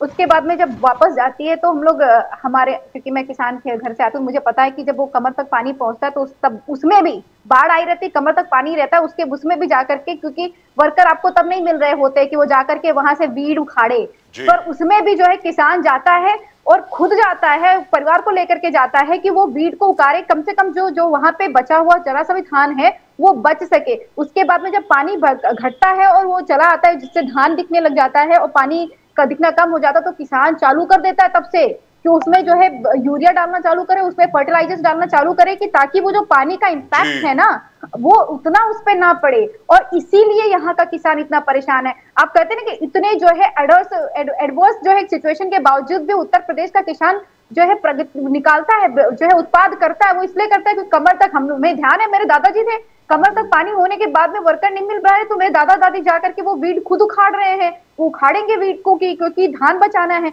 और जैसे पानी थोड़ा सा कम होता है फिर उसमें तुरंत वो पता है यूरिया वेस्ट जाना है, उनको पता है कि अगर ये पानी खत्म होगा, कल खत्म हो जाता है, अगर निकल जाता तो हमें कल फिर इसमें फर्टिलाइजर डालना पड़ेगा, पर वो डालते हैं क्योंकि उनको पता है कि अगर हम नहीं डालेंगे तो ये हमारा पौधा जो है खत्म हो जाएगा, जो बचाने की स्थिति है हम उसको जरा भी नहीं बचा पाएंगे। और इसीलिए वो जाकर के लाइनों में किसान खड़ा है। और तो इसीलिए उसको मिलना चाहिए, जो उसको फर्टिलाइजर पहले 1 लगना चाहिए था वो 3 लगता है अब। तो डॉक्टर मलिक आप ये बताएं सर कि मल्टीफोल्ड हो जाता है। तो योगी जी बोल रहे हैं यूरिया की कोई कमी नहीं है, यूरिया की कोई कमी नहीं है, खाद की कोई कमी नहीं है, फर्टिलाइजर की कोई कमी नहीं है, वो ऐसा बोल रहे हैं कोई कमी नहीं है, कोई कमी नहीं है राजीव जी, ये बात तो सही है कि कोई कमी नहीं है। ब्लैक मार्केट चले जाइए, लेकिन मिल नहीं रहा। आप ब्लैक मार्केट चले जाइए, आपको 500 रुपए में तुरंत मिलेगा, 500 रुपए में मिलेगा, जो 250 में मिलना चाहिए सर, जो 250 में मिलना चाहिए, 246 जो है रेट है, और वो भी 40 किलो का कर दिया है 50 के बजाय। सर डॉक्टर मलिक सर ये क्या हो रहा है सर? किसान की तरफ देखना तो चाहिए ना, क्या लगता है आपको सर? बहुत परेशान है किसान यूपी के, वेरी फ्रैंकली मैं आपसे पूछ रहा हूँ। Doctor Malik please. हम तो खुद किसानों की चिंता करते रहते हैं, किसानों के लिए काम करते हैं, और किसान के मुद्दे पे ही चर्चा होनी चाहिए, मैं तो समझता हूँ। और जिस तरीके से ये चर्चा को भटकाने का एक तरीके से इनके द्वारा प्रयास किया जाता है, पूरे पश्चिमी उत्तर प्रदेश की आप बात कर लो, सहारनपुर से शुरू करो, गाजियाबाद तक चले जाओ, किसान के लिए समाजवादी पार्टी सरकार में कुछ नहीं हुआ था, और मोटर और ऊपर से चोरी होते थे, ट्यूबवेलें फाड़ी जाती थी, और किसान रात को पानी भरने खेत में जाया करता था। और जो एक तरीके से लाइट है, इलेक्ट्रिसिटी है, बिजली है, वो रात के समय में आया करती थी। दिसंबर जनवरी के महीने में भी किसान रात को जाता था ट्यूबवेल चलाने के लिए। जब चलता है ना पानी चलती है, किसान है, आपसे डिबेट तो में भी जब नहीं पानी पढ़ना चलता चाहता, है नहीं दिन में नहीं, तो देखिए लोग मैं आपके यूटिलाइज बीच कर में बोला लेते भी नहीं हैं। हूँ। किसान जो नहीं, है एक मैनर्स उत्तर होते प्रदेश हैं का डिबेट किसान के, बहुत मैं आपके समृद्ध बीच नहीं में है, नहीं आप बोला, जिसकी सुन बात कर लीजिए। रहे हैं, तो उनका टारगेट होता है कि रात में अगर मशीन चलती है तो पर आवर के हिसाब से बताइए उनको आपने जो है किसानों पे के लिए करना क्या किया पड़ता था? है। तो जो है आपने दिन में किसान के लिए चलेगी क्या और किया दूसरे था? लोग पानी उसको यूटिलाइज करेंगे, 2.5 घंटे चलेगी, वो रात में अगर चलेगी तो वही काम 2 घंटे में हो जाएगा। और दूसरी चीज क्या है, ma'am, I know a little bit about this आपके घर में किसान रह नहीं है, मैं बताता हूँ क्या क्या आपने किया था, मैं बता दे रहा हूँ आपने क्या किया था। उत्तर प्रदेश का एक तो किसान नहीं नहीं यार, हाँ नहीं बिल्कुल नहीं, मैं चाह रहा हूँ डिबेट हो, किसान के मुद्दे पे करो। यूरिया खरीद लेता, वो ब्लैक अभी वही है ना, ये कुछ आता पता नहीं है तो अब शुरू हो जाएंगे, अब सुनेंगे नहीं पंजाब का फिर। किसान नहीं डॉक्टर है, मलिक, वो पंजाब का किसान नहीं है, वो ऐसा किसान नहीं है कि ट्रैक्टर ले जाकर के पहुंचा सके। उत्तर प्रदेश का मैक्सिमम किसान ऐसा है कि वो खेती कर रहा होता है, उसको संसाधन नहीं होते हैं। आपको जानकारी नहीं है कि रात में पानी क्यों लगाया जाता है। कौन घुमाता था, कौन उस पर कार्रवाई नहीं करता था? यहाँ बहुत तमंचे वाले देखे हमने, मोटरसाइकिलों पे घूमते थे कट्टा लेके, उन पे कोई कार्रवाई नहीं करी। लेकिन डॉक्टर मलिक, सबसे बड़ी बात मैं तो फैक्ट के आधार पे कह रहा हूँ, आजम खान आपके कैबिनेट मंत्री की भैंस, अरे सर वो फिर आप उस पे चले गए, अब वो सब्जेक्ट खत्म हो गया ना सरकार आपके सर, वो चुनाव में यूज करिए ना सब्जेक्ट को। मैंने शुरुआत में कहा जड़ और जो है पत्थर, दो जगहों पे जो है हम सर जो है अपना। लेकिन एक चीज है मैम आप बहुत मजबूत करते हैं भाजपा के डॉक्टर पूजा मिश्रा जी, है। डॉक्टर पूजा मिश्रा जी, आपने सारी बातें बताई, क्योंकि सच्चाई बता देते हैं तो डॉक्टर पूजा मिश्रा जी, आपने सारी बातें बताई, आपने एक बात नहीं बताई जो सबसे ज्यादा इंपॉर्टेंट है। डॉक्टर मलिक, मैं आपको बता दूं, अभी भी आप जो हैं, you have started sending electricity in the morning में भी आपने इलेक्ट्रिसिटी भेजनी शुरू कर दी है, जिसकी वजह से किसानों की सुबह भी मोटर चालू शुरू हो गई है। अब क्या है कि रात को इसलिए भी इस्तेमाल करते हैं कि evaporation should not take place. पानी का सबसे ज्यादा इफेक्ट रात को होता है सर। सुबह सुबह इतनी कड़ाके की धूप में अगर पानी दोगे उड़ जाएगा पानी। वाले भी घूमते थे और वो गोलियां भी चलाते थे। वो पानी उड़ेगा, क्या होगा क्या नहीं होगा वो तो अलग बात हो गई। वो किसानों की हत्याएं की जाती थी रात को। डॉक्टर में खबर रोज छपी अखिलेश यादव जी हत्या हो गई, अखिलेश यादव जी डॉक्टर मलिक हो गई। सर इसलिए आप 2 बार चुन के आए हैं। अरे मलिक साहब, इसलिए आप 2 बार चुन के आए हैं ना, 2 बार इसीलिए चुन के आए ना। अब तीसरी बार देखते हैं क्या होता है। अखिलेश यादव जी का स्लोगन है डॉक्टर मलिक, सुनिए, अवध करते हैं, अवध में हराया है। चौधरी जी हैं, राजेंद्र चौधरी जी पूजा मिश्रा जी की पार्टी में है, बहुत पुराने नेता, उनसे इन्हें जाके कंसल्ट कर लेना चाहिए उस संबंध में। वो इस चीज को एग्री करेंगे, भले ही ऑफ द रिकॉर्ड करें, इस चीज से एग्री करेंगे किस तरीके से बदमाश या घूमते थे। अच्छा, अवध में डॉक्टर मलिक, अवध में आपको हराया है, मगध में हराएंगे। अवध में हराया है, मगध में हराएंगे, ये अखिलेश यादव जी का नारा है। कितना सही है। अवध में तो आपको हराया था, अब मगध में भी हराएंगे आपको। बिल्कुल बिल्कुल। आपको लगता नहीं है कि बिहार में जो है नीतीश कुमार जो है मुख्यमंत्री रहे, एनडीए की सरकार रही इससे पहले भी और अभी भी, और नारे क्या दे रहे हैं, 2 लाख नौकरियां देंगे हर साल, सड़क बनवा देंगे, बिजली भी इतने 300 जो है 624 जो भी है यूनिट पे जो बिजली फ्री रहेगी। तो क्या बिहार को, जनता को इससे पहले जरूरत नहीं थी इन सब चीजों की? इससे पहले आपने नहीं दिया इनको। अब चुनाव चल रहा है तो आपको ध्यान आ रहा है कि हम इसकी बात कर ले, मतलब ऐसा नहीं करे कि हमने ये कर दिया है। अखिलेश यादव जी ने आपको अवध में हराया। अवध और मगध दोनों गए डॉक्टर मलिक, दोनों गए। बिल्कुल बिल्कुल। देखिए, जहां तक विषय अवध में हराना, मगध में हराने की जहां तक बात है, जिस तरीके से अखिलेश जी के द्वारा कहा गया, अब ये तो कहेंगे कि भाई प्रीवियस इलेक्शन को, ये उपचुनाव को मानते नहीं है विधानसभा वाले को। ये कहेंगे कि भैया वो 2024 का लोकसभा चुनाव के हिसाब से चलो सारा, क्योंकि उसमें हम आगे हो गए थे। अब केशवानंद भारती केस को अखिलेश जी से तो खैर मेरे अच्छे हमारे पारिवारिक संबंध है, लेकिन अगली बार मैं केशवानंद भारती केस के संबंध में जरूर उन्हें बताऊंगा जब अगली बार मिलेंगे, कि केशवानंद भारती केस को उन्हें एक बार गो थ्रू कर लेना चाहिए कि किस तरीके से केशवानंद भारती केस में स्पष्ट सुप्रीम कोर्ट ऑफ इंडिया की गाइडलाइन है कि बेसिक जिसको कुछ गो थ्रू करने की जरूरत नहीं है, बाकी देश के सारे व्यक्तियों को गो थ्रू करने की जरूरत है। पूजा जी आप सलाह देते, आप सवाल पर टिकते ही नहीं है। सवाल पर टिका करिए थोड़ा सा, अच्छा लगेगा। अवध मगध सवाल पे टिक रहा हूँ, अवध मगध पे आ रहा हूँ। बिल्कुल अवध पे और मगध पे आ रहा हूँ। अवध और मगध से मैं जा ही नहीं रहा कहीं। ये जो आपके द्वारा कहा गया ना, इसी पे मैं एकदम स्टैंड कर रहा हूं। देखिए, जहां तक विषय है केशवानंद भारती केस का, वो सुप्रीम कोर्ट का लैंडमार्क जजमेंट है।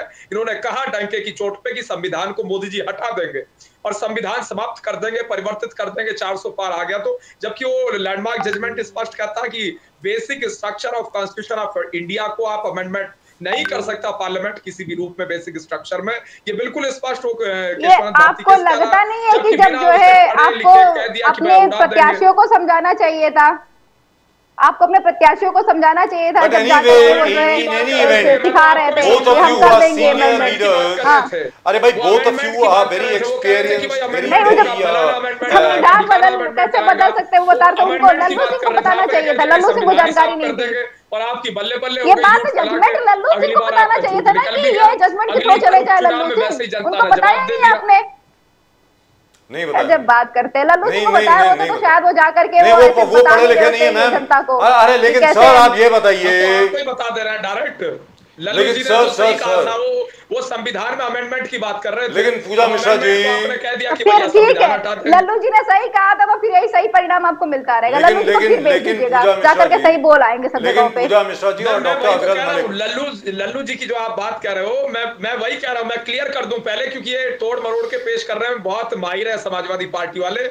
देखिए, जहां तक विषय लल्लू सिंह जी का, ये बिल्कुल स्पष्ट है। जो अमेंडमेंट की बात है, कॉन्स्टिट्यूशन में अमेंडमेंट होते रहे हैं, होते रहेंगे, और वो उन्होंने ग्रामीण और चाहिए भी तरीके से परिवेश और उनकी जरूरत भी है, मैं कह दिया, और जरूरत भी है, आवश्यकता भी है और खूब होंगे। अच्छा, डॉक्टर अविरल मलिक एंड पूजा मिश्रा जी, एक छोटी सी बात आपके सामने रख दूं। You cannot fight the 2024 elections all over again, number 1। Number 2, आपकी अभी असेंबली इलेक्शन होने वाली है, लोकसभा इलेक्शन नहीं है सर। असेंबली इलेक्शन में क्या होता है, if just one, Lok Sabha election में क्या होता है, जैसे हम लोगों ने महाराष्ट्र में भी देखा, महाराष्ट्र में एक असेंबली सेगमेंट अगर टोटली एक पार्टी में वन साइडेड वोट कर दे तो कैंडिडेट जीत जाता है लोकसभा के चुनाव में।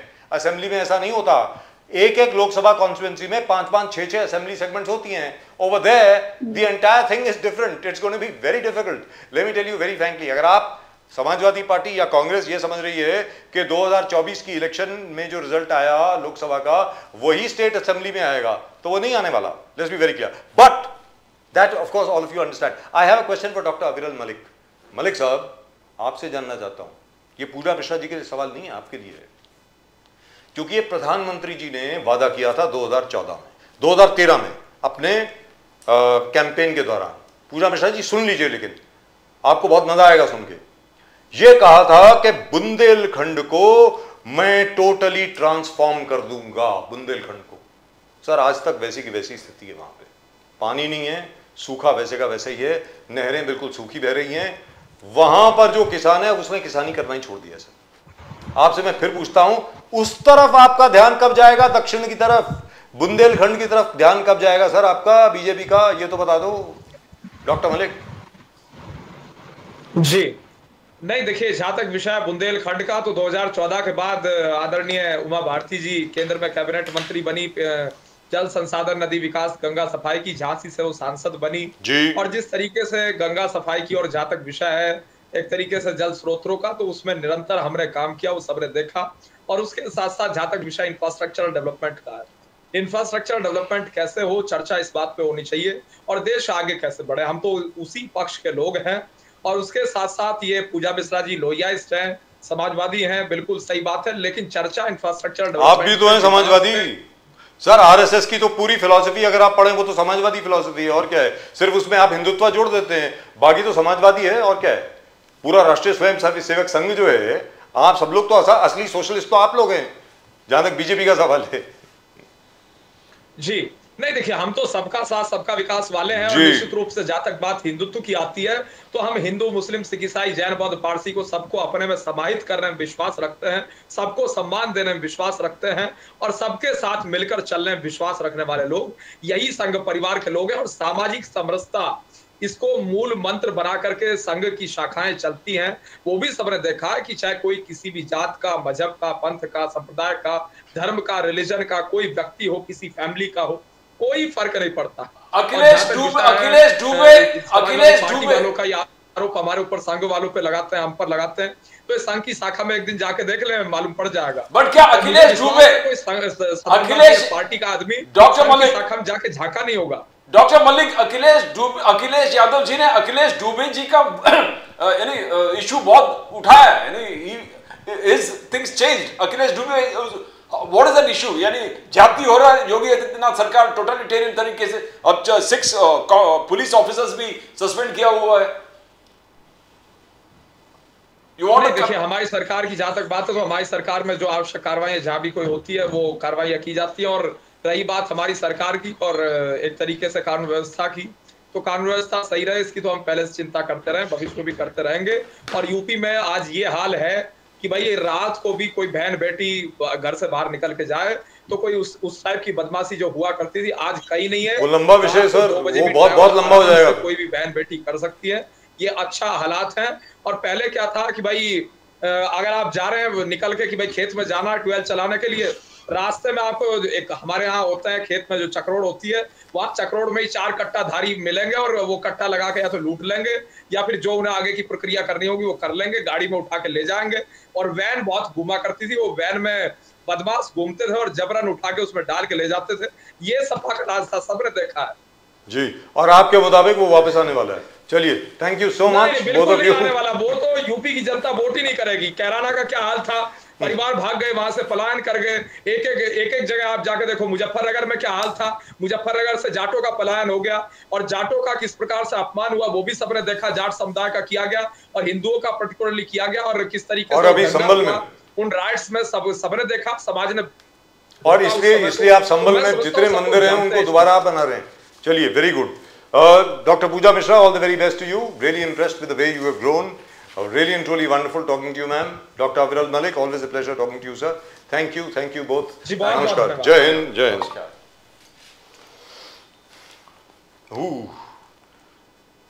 The point is, when 3 people from UP get together, then it becomes very difficult.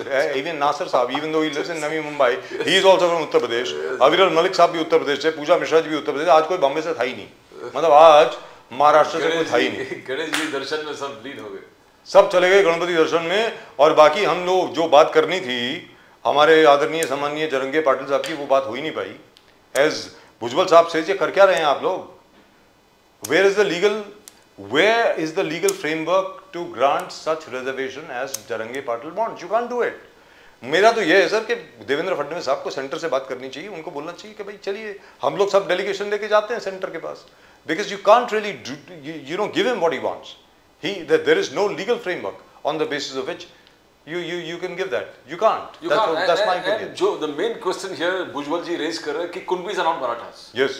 He said Kunbis are not Marathas. So the basic issue with Jarange Patil is fighting is all Kunbis are Marathas. All Kunbis are Marathas. So यहाँ पर ही basic differences है। दूसरा OBC Kota में दे ही नहीं सकते। फडणवीस जी ने कहा, एकनाथ शिंदे जी ने कहा, everybody he can't do it OBC से। और ओबीसी से अगर दे दिया तो भुजबल साहब बोलते पूरे ओबीसी समाज लाखों में इकट्ठा कर लूंगा मुंबई में, मैं भी आंदोलन में बढ़ जाऊंगा। सर देखिए, ऐसा है 27% रिजर्वेशन है ओबीसी के लिए, and there are an x number of OBC caste, other backward classes में there are an x number of OBC caste. उनके आप रिजर्वेशन निकाल करके आप मराठा को कैसे दे सकते हैं? It's not possible. So in any event this is being very very unfair. ये पुरानी फुटेज जो हम लोग दिखा रहे हैं, शायद नई फुटेज हम लोगों को मिली नहीं है, this is old footage that we are showing, but the numbers have only grown. मैं आपको ये बता दूं कि नंबर जो हैं, जो लोग जो हैं वो बढ़ गए हैं, कम नहीं हुए।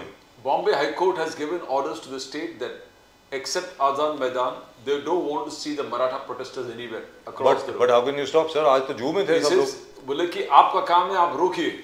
और कल तक का टाइम दिया, 4 बजे I think probably some time limit has been given. Before that he said they will confine to Azad Maidan only. Nowhere do the Bombay High Court said we want to see Maratha protesters spreading, because there's a lot of. But is that a legal order? Very frankly. Yes, there's a legal order. No. I'm saying, how can you stop? Because these are citizens of India. Confine them to where they should be. Confine them to where they should be.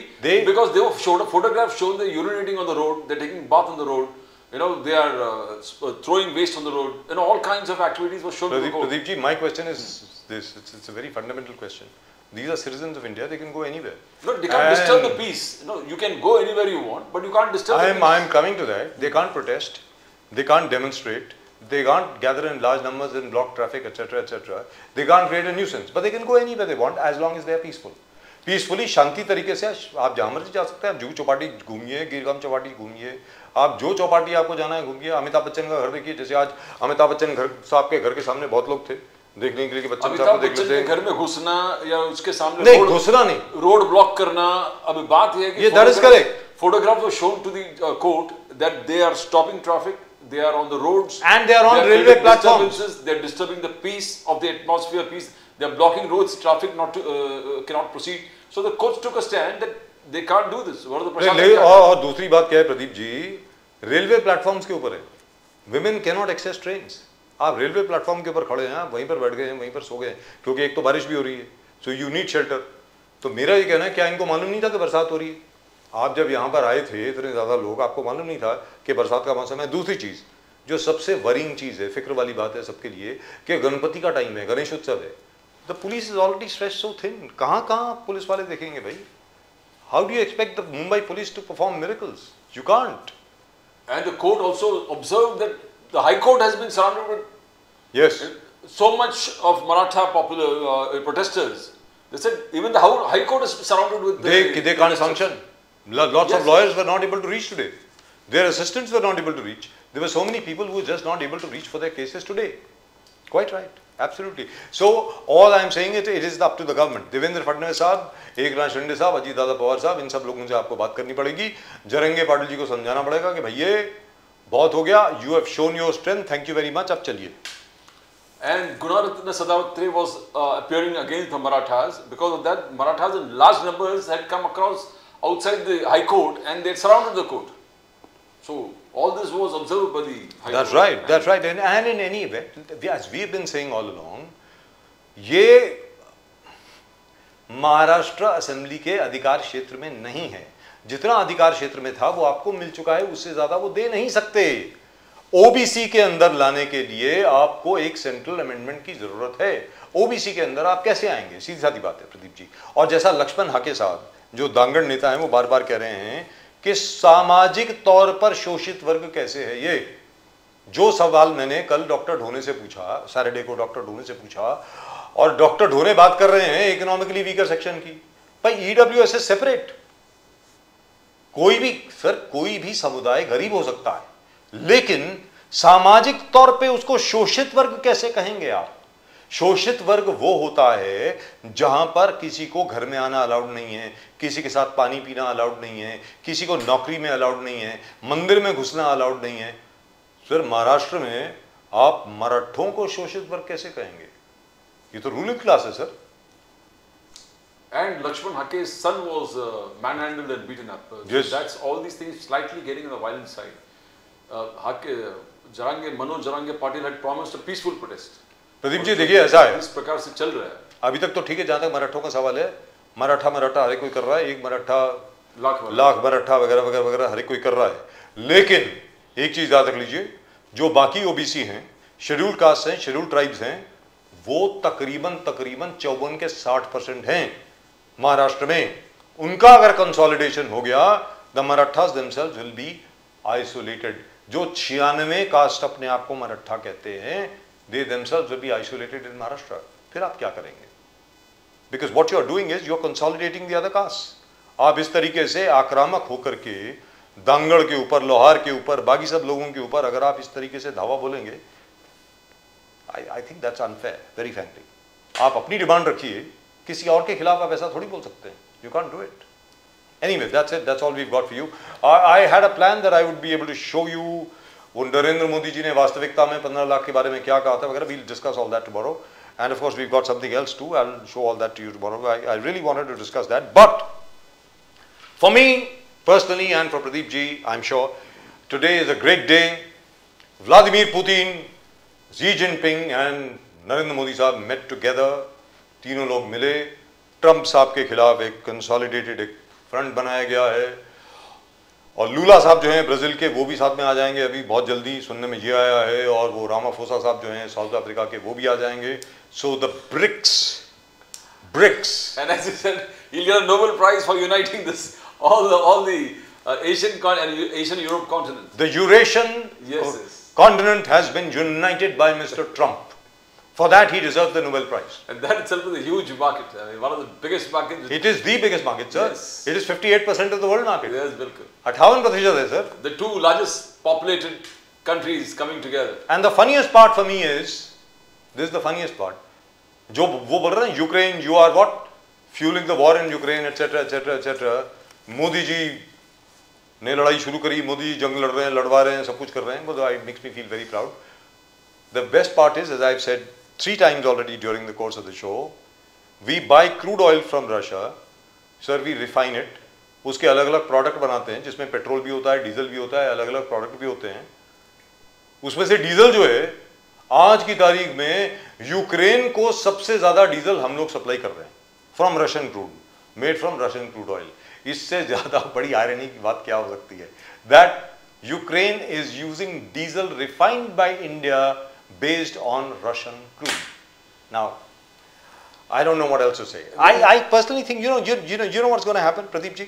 मुझको ऐसा लग रहा है अगर हो जाए तो बड़ा मजा आ जाए कि व्लादिमीर पुतिन साहब मोदी जी की बात मान करके सीजफायर डिक्लेयर करते हैं यूक्रेन में. You never know. But we never saw in the history of United States of America the level of intellectual discourse that has fallen to such levels. It can never be imagined. Sir, imagine, I can never believe it. You know, even for law and legal things, we study the American Constitution, the UK Constitution, because we believe that we get ourselves enlightened by that. But during the last few months, the kind of discourse that is coming on from US, the president and president's men, it is unbelievably so low that you're disgusting, a little short of disgust. How can you expect I think you the largest nation, Pradeep ji, the largest economy to be I think you used a wrong term there. You said we've never seen intellectual discussion which has fallen to such a low level. We have never seen such a lack of intellectual discussion. There is no intellect over there. There is just ignorance. Yes. सबसे बड़ी बात ये है. The Americans, the present American dispensation, which is in power today, is showing its lack of knowledge, it's showing its ignorance and utter lack of awareness of what is happening around them all over the world. उनको ये मालूम नहीं है Ukraine कहाँ है, India कहाँ है, Russia कहाँ है, चाइना कहाँ है. उनको ये मालूम नहीं है. उनको ये मालूम नहीं है कि हिंदुस्तान से 41% उनकी दवाइयाँ आती हैं. 41% medicines being sold today in the US come from India. And of course, the raw material mostly come to India from China. But it is China and India which is supplying the medicine, but most of them are made in India. ये Chinese, ये Indian medicines हैं साहब, जो आपकी markets में हैं अभी 41%. आज की तारीख में मान लीजिए, if you drive India into a corner, and India says we're going to supply these to Russia, to the East European countries, to SAARC countries, and to the entire Southeast Asia, what are you going to do? क्या करेंगे आप? To all the ASEAN nations, क्या कर लोगे आप? You will send the 7th fleet again? भेज दीजिए. कहाँ भेजोगे आप? आप भेजिए. We are okay with it. Today we have the ability to hit you in Washington, in New York, in San Francisco, wherever you say. We have no problem at all. But all I'm saying is, I am pinning my hopes on the American bureaucracy. There's a huge section of the American bureaucracy which is just biding its time. They say everything passes, and they are totally committed to a US-India strategic relationship. आज भी, sir, India is a favored strategic ally of the United States of America. That status has not changed. याद रख लीजिए. तो ये Trump साहब जो हैं, बड़े क्या कहेंगे उनको, वो एक बिगड़े हुए बच्चे की तरह हैं. उछल कूद कर रहे हैं कि देखो मेरे 4 बार मैंने फ़ोन किया, इसने मेरा फ़ोन नहीं उठाया, ये नहीं किया, वो नहीं किया, एक्नॉलेज नहीं किया कि मैंने इंडिया पाकिस्तान वॉर बंद कराई, मुझको क्या है वो रेकमेंड नहीं किया नोबेल पीस प्राइज के लिए, वगैरह वगैरह वगैरह. You don't talk to a 4th largest economy in this way and call it a dead economy and believe that the 4th largest economy is going to bow down to your wishes. और मुझे कांग्रेसियों से प्रदीप जी एक बड़ी शिकायत है. जैसे आप नासिर साहब भी बोल रहे थे ना, the point is the discussion went on into a different tangent. Sir आज की तारीख में आप अनएम्प्लॉयमेंट बात कर रहे हैं. वास्तविकता में अगर आप देखिए Pradeep ji, employment is available all over the place. Anybody who wants to work gets a job. कहीं पर भी ऐसा नहीं है कि अगर आप काम, हाँ आपके पसंद की नौकरी आपको शायद ना मिले, पसंदीदा नौकरी आपको ना मिले, लेकिन नौकरी है सब. काम हर एक के पास है. मुंबई शहर में कोई खाली नहीं बैठता, और अगर कोई आदमी खाली बैठा हुआ है या कोई स्त्री नारी जो है वो खाली बैठी हुई है, वो अपनी चॉइस से बैठी हुई है sir. Nobody, no one, at least not in Mumbai or in Maharashtra, is sitting at home because he cannot find work. There is work. Not the kind of work that you might want, but there is enough work. सीधी सादी बात है। मुंबई शहर में तो sir, Mumbai का तो एक बड़ा पुराना इतिहास है, आज ही से नहीं है ये। प्रदीप जी आप जानते हैं, आप तो मुंबई का, आप तो यहीं पैदा हुए हैं, मैं तो दिल्ली में पैदा हुआ हूँ, पिछले 1993 से मैं यहाँ पर हूँ। मुंबई में कोई भूखा नहीं सोता है, दैट्स एन ओल्ड लेजेंड। और तो छोड़िए, या तो कुत्ते भी भूखे नहीं सोते sir. There are enough ladies all around, we know them. आप तो बहुत अच्छी तरह जानते हैं प्रदीप जी, जो कुत्तों को और बिल्लियों को खिलाती हैं। तो अगर कुत्तों बिल्लियों को खिला रही हैं तो लोगों को तो अपने आप रोजी रोटी मिल जाती है, कोई टेंशन नहीं है sir. As you said, we need to change the way look at jobs, because जो late 90s में जो होता था कि banking jobs were publicly advertised, and yes, everybody knew that in this particular year there is a recruitment and there's some 10,000 employment jobs were there, airlines job was there, which was all government. But that stopped when Manmohan Singh was also there. It was never there. Air India हो, banking है, all this kind of public recruitment तो तभी बंद हो गया था. It's not that when Modi came. Pradeep ji आज की तारीख में forget Air India for the moment. मैं Air India के बारे में बात banking also, I'm talking banking. हाँ बैंकिंग, अभी क्या है कि बैंकिंग में very shortly AI is going to take over. जो जितना स्टाफ है अभी जो बैंक वगैरह में दिख रहा है वो आपको दिखेगा नहीं. But that doesn't mean they will not find work. They'll find work. They'll find work elsewhere. They'll find work in insurance companies. They'll find work in medical insurance companies. They'll find work everywhere else. People will work from home. They're already working from home. Pradeep ji आप मेरी बात सुनिए, मैं भी air India की बात नहीं कर रहा, इंडिगो की बात करें सर। इंडिगो में most of the people employed over there are on contract. वो एम्प्लॉयमेंट में शो ही नहीं होता, it doesn't show in employment sir. हर 3 महीने के बाद या 4 महीने के बाद उनका कॉन्ट्रैक्ट ही नहीं होता है, that's it. So is the case in our building. हमारी बिल्डिंग में जहां पर हम अभी बैठते हैं, are you telling me these people are not employed? Of course they are employed. Number 2, आप खुद देखिए, we are right now on the 8th floor, ठीक है सर। हमारे 8th फ्लोर के ऑफिस, वो सामने वाला जो ऑफिस है वो 2 बार उसका इंटीरियर चेंज हुआ है। इसका मतलब लोगों के पास पैसे हैं ना, लोग काम कर रहे हैं। We saw 40 people working over there just the other day. उसके नीचे भी अगर आप जाएं, लोग काम कर रहे हैं। बाहर जो डाइव है, नीचे जो रेस्टोरेंट है, आप देखिए, in spite of the fact that 5 other restaurants have opened all around the corner, that is also thriving, those are also thriving, everybody is thriving. So you are absolutely right, you have to change the definition of employment. और जो बच्चे जोमेटो और Swiggy और Blinkit और Amazon और वो क्या है बाकी जो हैं वो डिलीवरी एजेंसी जो हैं, उनके लिए जो काम कर रहे हैं वो एम्प्लॉयमेंट नहीं है क्या? मतलब क्या है? In any event, that's just about it for tonight show. आज के शो में द्रवित नहीं, आपने अगर सब्सक्राइब नहीं किया चैनल को तो भैया सब्सक्राइब कर लें please. And I personally again I must reiterate, at the risk of being called part of the Godi media, we are not. हाँ प्रदीप जी आप कुछ बोलने वाले थे? The fastest growing channel of the nation, Nation Now. Fastest growing channel of the nation, Nation Now. Subscribe to that icon. There you subscribe to the fastest growing channel of the nation. Yes. And by the way, 2 things I must say before we go. Number 1, I was very happy with the Suresh Vatkar interview. Wow, what an interview. In fact, it's only then I came to know details of how he refused to marry Madhuri Dixit. Madhuri Dixit के साथ सुरेश वाडकर जी की शादी होने वाली थी। बहुत अच्छा हुआ दोनों के लिए कि नहीं हुई, otherwise both would have destroyed each other. Anyway, number 2, I am really very impressed with the way Mr. Modi and his government have handled this crisis with regard to Trump. अब बार, हाँ ये बात मैं कहने वाला था, जो बात जरा डाइवर्ट हो गई। कांग्रेस बार बोल रहा है किसने बोला था अब की बार ट्रम्प सरकार ये वो वगैरह। अरे भाई उस वक्त ट्रम्प साहब हमारे साथ थे, please understand. Mr. Trump was with us. Today he is against us. Now he is attacking us the most. Yes. So आप बताएं, so we have to change our strategy. That's it. I mean, इसमें मतलब ये बोलने का मतलब मेरी समझ के बाहर है. I mean, this is like absolutely crazy. In any event, we'll wait for the hydrogen bomb of Mr. Rahul Gandhi. Rahul Gandhi साहब बोलते हैं कि इलेक्शन कमीशन को लेकर के उनके पास एक हाइड्रोजन बॉम्ब है. चलिए, by the way, hydrogen bomb is also quite old. We hope that it comes up with something concrete, that the nation get inspired and believe in him. Yes. You need to believe in a leader and his actions his integrity, all these kind of things, and his power to deliver the right things. There's something lacking because of which people don't have that faith to make him the Prime Minister. The largest party, Congress, the oldest party. Oldest party, sir. Yes. 1885 में बनी हुई party. बिल्कुल. लेकिन actually वो party तो नहीं है. उसके बाद में उसके तीन बार उसके स्प्लिट हो चुके हैं. This party was actually formed in 1978, but in any event, they traced their ancestry back to 1885. Every congressman believes in that Congress, the old Congress that is there. The Sharad Pawar party कोई बोलते नहीं कि हम कांग्रेस में हैं, हम शरद पवार कांग्रेस है.